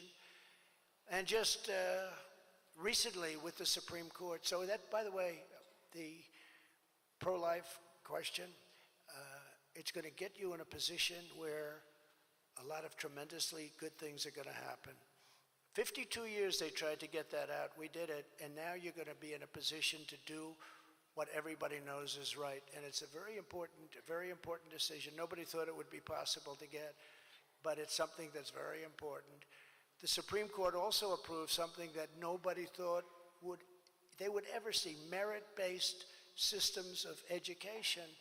In other words, if somebody is going to college and has all A's and wants to apply all A's, the best of everything, works so hard and gets rejected by somebody that didn't have anywhere near the academic credentials, nobody thought that would ever get approved. And that was so important. That was such a big thing. It's called merit-based. We have to go back to a merit-based country.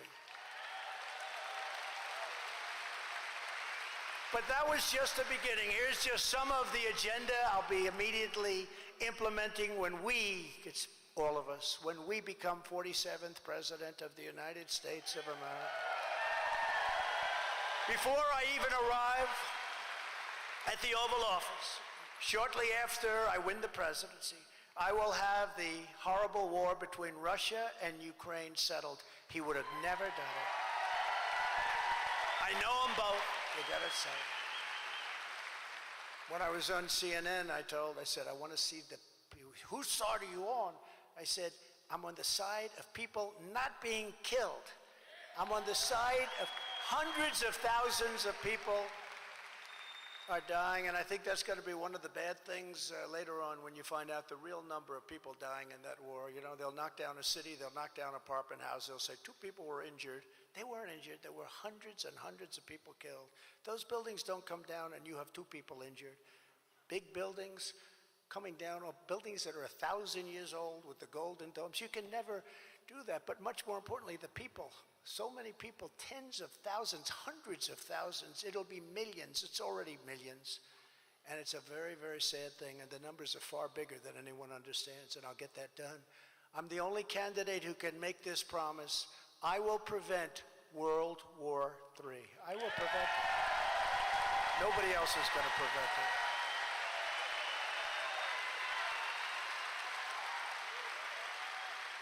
Nobody else is going to prevent it.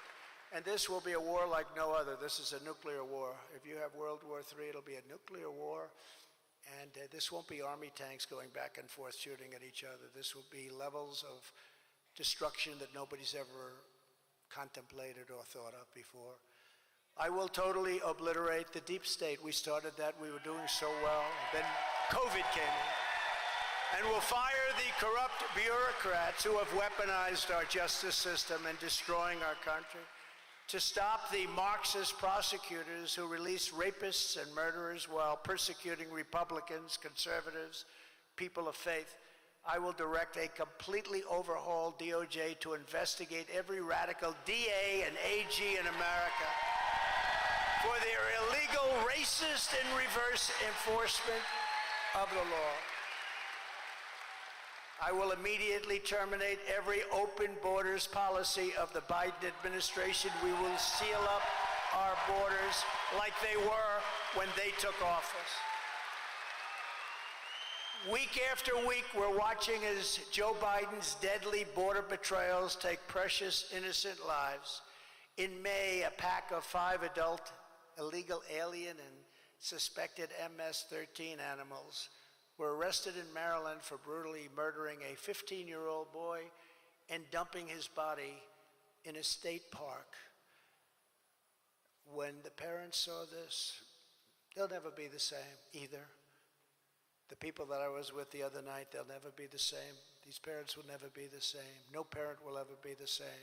Just last month, a savage illegal alien who was released into our country by Joe Biden and his crazy, weak orders, and there are no orders, was arrested for raping an 11-year-old girl and strangling her to death after she was raped. Shortly before she was murdered, she texted her father that someone was knocking at the door. He arrived home from work and found his daughter's body stuffed in a laundry basket under her bed. These vicious Biden border killings must end, but it's only going to get worse because they're letting people in from prisons, from mental institutions. They're letting some of the worst people in the world in. And I tell you, I've met a lot of your law enforcement tonight. We have the greatest people in the world, law enforcement. They know how to do their job. We have to let them do their job. When I'm reelected, we will immediately commence the largest deportation operation in American history.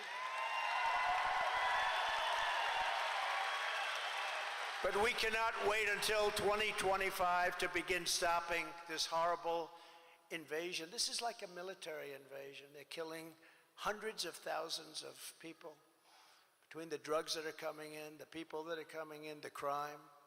That's why tonight I'm calling on congressional Republicans to ban Joe Biden from using a single tax dollar, no taxpayer money, to release or resettle illegal aliens into the United States, starting on the government funding deadline of September 30th.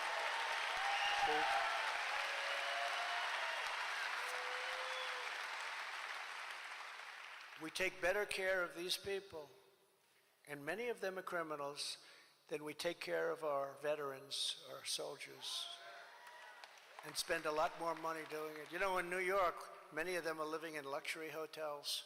Luxury hotels, hotels that you wouldn't want to go to because you wouldn't want to pay the price. Luxury hotels, it's not even believable. The time for talk is over. Now is the time for action, and they should immediately defund. Time for action. People are tired of talk. People are tired of talk.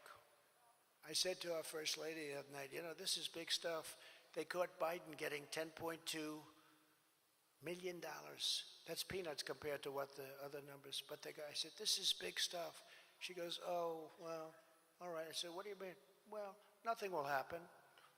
We got to let it happen.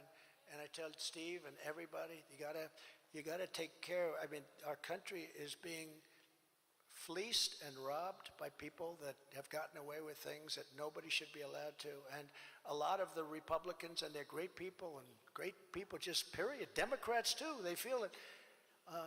Things should happen to take care of this. When she went, oh, that's good, nothing will happen.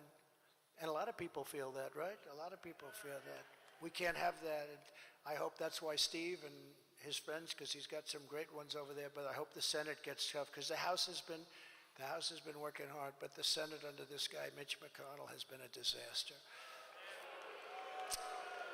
And they should immediately defund the DOJ and prosecutors who are trying to take conservatives and Republicans out of political races through indictments and other illegal means. That's what they're doing. You know, if I was in third or fourth place, or if I wasn't running, I'd be living the life of Rally. I wouldn't be here with you tonight, but I'd be living I'd have nice houses all over the place. I'd be living a beautiful life. They wouldn't indict me. They indicted me because I'm in first place. And I hate to read those good polls here, because every time I read a good poll, they want to indict me again. Maybe I should announce I'm doing horribly. It's horrible. Oh, we'll withdraw it. Their goal is to interfere with elections in order to make it harder for Republicans and conservatives to win.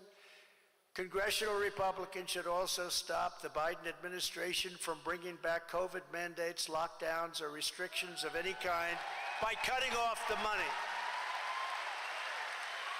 And in your state, because of your governor, you're not going to have that problem, but a lot of states do. The radical Democrats are trying hard to restart COVID hysteria. I wonder why. Is there an election coming up by any chance?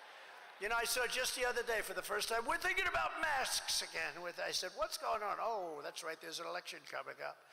Now, these guys, they'll do anything. But we can't comply because it's bad. And just follow your governor, follow your governor. On day one of my new administration, I will terminate every Green New Deal restriction that is destroying the U.S. economy with skyrocketing energy costs. Starting with Biden's preposterous electric vehicle mandate.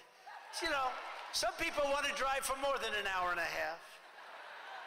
Sean Fain, you know who that is? The president, and he's a respected guy, president of the United Auto Workers, cannot even think about allowing all electric cars. They will be made, every one of them, in China, and the auto industry in America will cease to exist, and they have to, if they do all electric cars, none of them will be made here. They have all of the minerals, they have all of every form of material, every form of everything they have. We have a thing called gasoline, and they don't have that, but they have to do something. And you know what you really want is some people like an electric car, some people like, you gotta have choice. Hybrids maybe are good, but you gotta have choice. They're forcing it. Think of it. California had big blackouts this week, and they had a restriction on electric cars taking any electricity. You believe it? And then they want to go all electric. The whole thing is crazy. There is already a giant EDLOT. We call it an EDLOT. They don't go far along, are very expensive, and the consumer must be given a choice. The consumer wants choice just like we want school choice.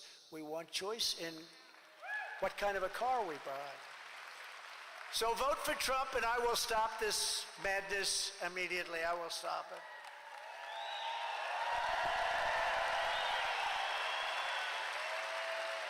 And, you know, when you think about it, Mexico and Canada love Biden. They love this idiotic policy. That's so good for them. They won't follow suit. And save Michigan and all of the other auto states, because the American consumer just is not interested in doing this. They're not going to do it. They're all over. It's a glut. They call it an e-glut. But we have to save the American consumer is what we really have to save. I will revoke China's most favored nation status. They have a trade status, most favored, because they say they're a developing country. Well, you know what? We're a developing country, too. We have to redevelop because our country's gone to hell. And we will ban China from buying up America, including American farmland, which you know something about. On day one, I will sign a new executive order to cut federal funding for any school pushing critical race theory, transgender insanity, and other inappropriate racial, sexual, or political content on our children. And I will keep men out of women's sports. I will sign a law prohibiting child sexual mutilation in all 50 states. Now think of it. Could you imagine 10 or 15 years ago having some politician, hate to use that term, but I guess that's what I became, never really wanted to be a politician, but that's what I became, I guess. But could you imagine saying, I will stop child mutilation? Who would think of this? Child mutilation without parental consent. Can you imagine if you made that statement 10 years ago, they'd say, is this guy crazy? But that's what you have to do. We'll stop child mutilation. And can you imagine having to say that I will also we are going to restore the Trump ban on transgender in the military. We had a ban on transgender.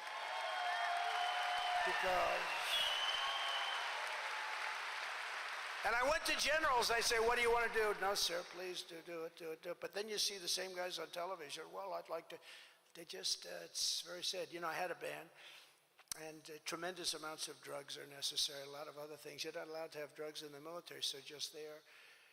And I love everybody, but it's not something that works, as people will tell you, as generals will tell you, as people in the military will tell you. So I had a ban, and immediately they released that ban.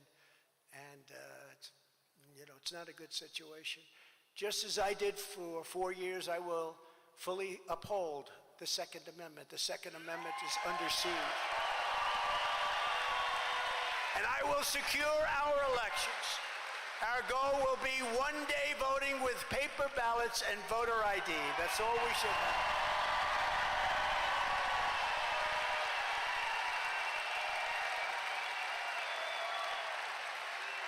But until then, you got to get out and vote. The way we win is to swamp them. They can only cheat so much. And a lot of people say, oh, vote early, go vote early, vote Tuesday. They had a vote in Arizona where many of the machines were broken, the Republican machines, of course. For Carrie Lake was a wonderful woman, but they had a vote. And they got there on Tuesday, and they stood in line for hours and hours and hours because a big percentage of the machines were not working. Terrible thing. This is what we must do to restore our country to greatness. Together we are taking on some of the most menacing forces and vicious opponents our people have ever seen. We've never seen anything like it. But no matter how hateful and corrupt the communists and criminals we're fighting against may be, you must never forget that this nation does not belong to them. This nation belongs to you. It belongs to you. This is your home. This is your heritage.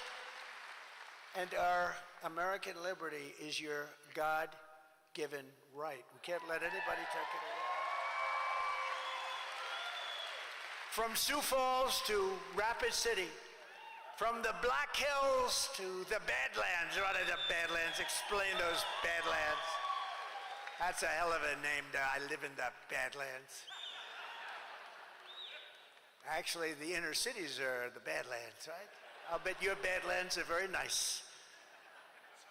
And from the open skies of the Great Plains to the majestic banks of the wide and beautiful Missouri, you stand on the shoulders of some of the toughest, freest, and fiercest people ever to walk on this earth, like her, like him, like so many. This state was built by strong South Dakota men and proud South Dakota women who braved the snow and the rain and the hot and the cold, the dangers and the diseases to head west and settle their families on the great frontier. Life was hard and it was tough, but they were Americans, and this was to them God's country. I fully understand it. Fully understand it. This is God's country. South Dakota is the state where Lewis and Clark discovered the awesome splendor of the American West. It's where fearless American workers carved their heroes into the face of Mount Rushmore. Think of that. It's where generations of hunters and trappers, cowboys, ranchers, miners, farmers, workers, and craftsmen helped build America into the greatest nation in the history of the world.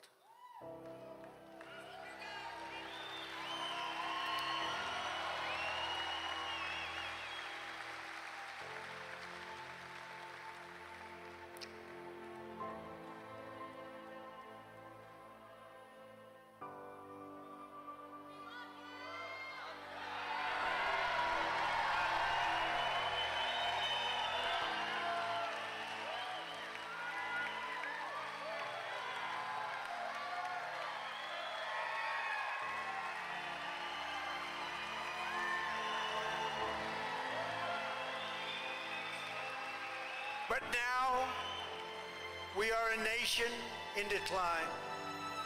We are a failing nation. We are a nation that has the highest inflation in 50 years, where banks are collapsing and interest rates are through the roof.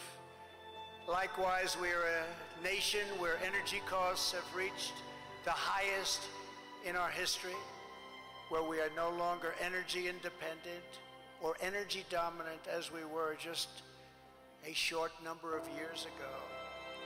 We are a nation that is begging Venezuela and others for oil. Please, please, please help us, Joe Biden says. Yet we have more liquid gold right under our feet than any other country in the world. We are a nation that just yesterday heard that Saudi Arabia and Russia will be reducing their output of oil and substantially increasing the price. And we met that threat by announcing that we no longer will be drilling for oil in large areas of Alaska. We are a nation that is consumed by the radical left's Green New Deal. Yet everyone knows that the Green New Deal is fake and will lead to our country's destruction.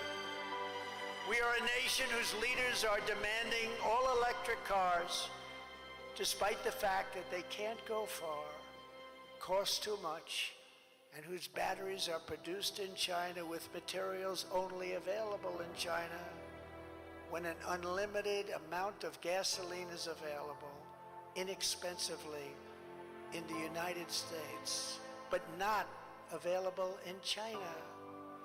And now we are a nation that wants to make our great army tanks all electric, so that despite the fact that they will not be able to go very far either, few pollutants will be released into the air as we blast our way through enemy territory. And also, we are a nation who wants to make our jet fighters with a green energy stamp, losing 15% efficiency, but allowing us to keep our enemy's atmosphere clean of pollutants while we attempt to knock out their planes all over the skies. We are a nation that ended oil exploration and production in the U.S.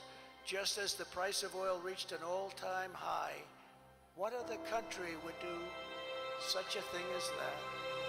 We are a nation that surrendered in Afghanistan, leaving behind dead soldiers, American citizens, and $85 billion worth of the finest military equipment in the world. And we are a nation that allowed Russia to devastate a country, Ukraine, killing hundreds of thousands of people, and it will only get worse. It would never have happened with me as your president, and for 4 straight years, it didn't happen. And China with Taiwan is next. We were a nation that has weaponized its law enforcement against the opposing political party like never seen before. We've got a Federal Bureau of Investigation that won't allow bad election-changing facts to be presented to the public, and which offers $1 million to a writer of fiction about Donald Trump to lie and say it was fact, where Hunter Biden's laptop from hell was Russian disinformation, and the FBI knew it wasn't, but 51 intelligence agents said it was. And they knew it wasn't also. And the Department of Justice that refuses to investigate egregious acts of voting irregularities and fraud. And we have a man who is totally corrupt and the worst president in the history of our country, who is cognitively impaired, in no condition to lead, and is now in charge of dealing with Russia and the possibility of nuclear war, which would be World War III and far more devastating than any of the previous world wars because of the weaponry that no one even wants to think about. Most powerful weapons in history. We are a nation that no longer has a free and fair press. Fake news is all you get, and they are the enemy of the people. They refuse to discuss the Biden crime family, but enjoy covering false indictments of Donald Trump, who has done nothing wrong. We are a nation where free speech is no longer allowed, and where crime is rampant and out of control like never before. We are a nation that is allowing Iran to build a massive nuclear weapon, and China to use the trillions and trillions of dollars it has taken from us to build a military to more than rival our own. And less than 3 years ago, we had Iran, China, Russia, and North Korea in check. They weren't going to do a thing against us, and everyone knows it. They respected us greatly. Now Russia and China are holding summits to carve up the world, and perhaps most importantly, we are a nation that is no longer respected or listened to on the world stage. No respect. They think we're run by fools. We are a nation that in many ways has become a joke, and we are a nation that is hostile to liberty, freedom, and faith.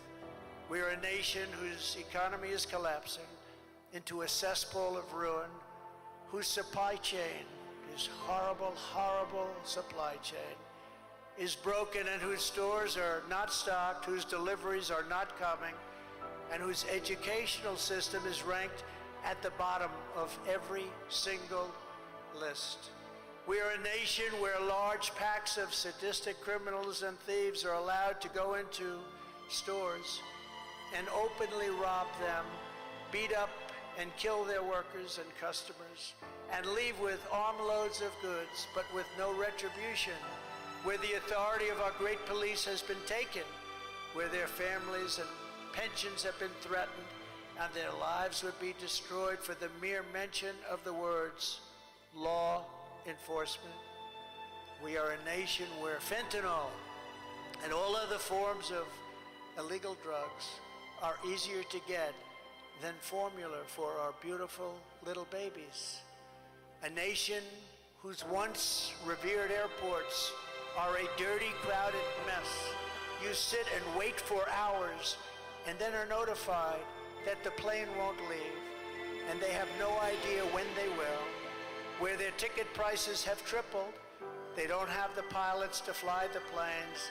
They don't seek qualified air traffic controllers, and they just don't know what they're doing. We are a nation that has lost its confidence, it's lost its willpower, and it's lost its strength. We are a nation that has quite simply lost its way. But we are not going to allow this horror to continue. 3 years ago, we were a great nation, and we will soon be a great nation again.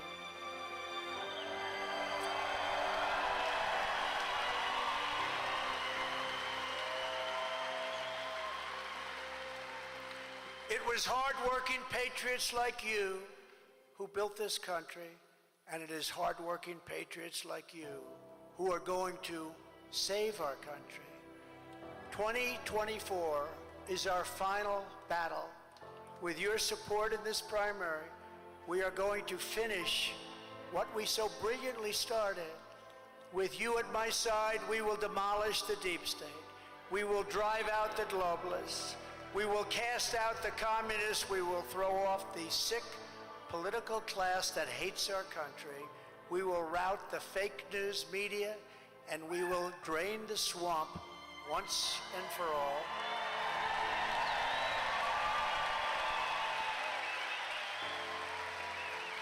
Like those patriots before us, we will not bend, we will not break, we will not yield, we will never give in, we will never give up, and we will never, ever back down. Together, we will complete the mission. We will cross the finish line. We will evict crooked Joe Biden from the White House, and we will take back this country with a righteous and magnificent victory on Election Day 2024.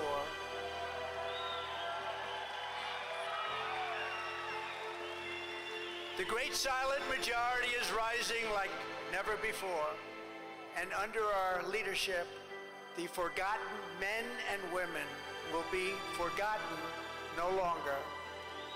We are one movement, one people, one family, and one glorious nation under God. And together we will make America powerful again. We will make America wealthy again. We will make America strong again. We will make America proud again. We will make America safe again. And we will make America great again. Thank you. Thank you, South Dakota. God bless you. God bless you all. Thank you very much.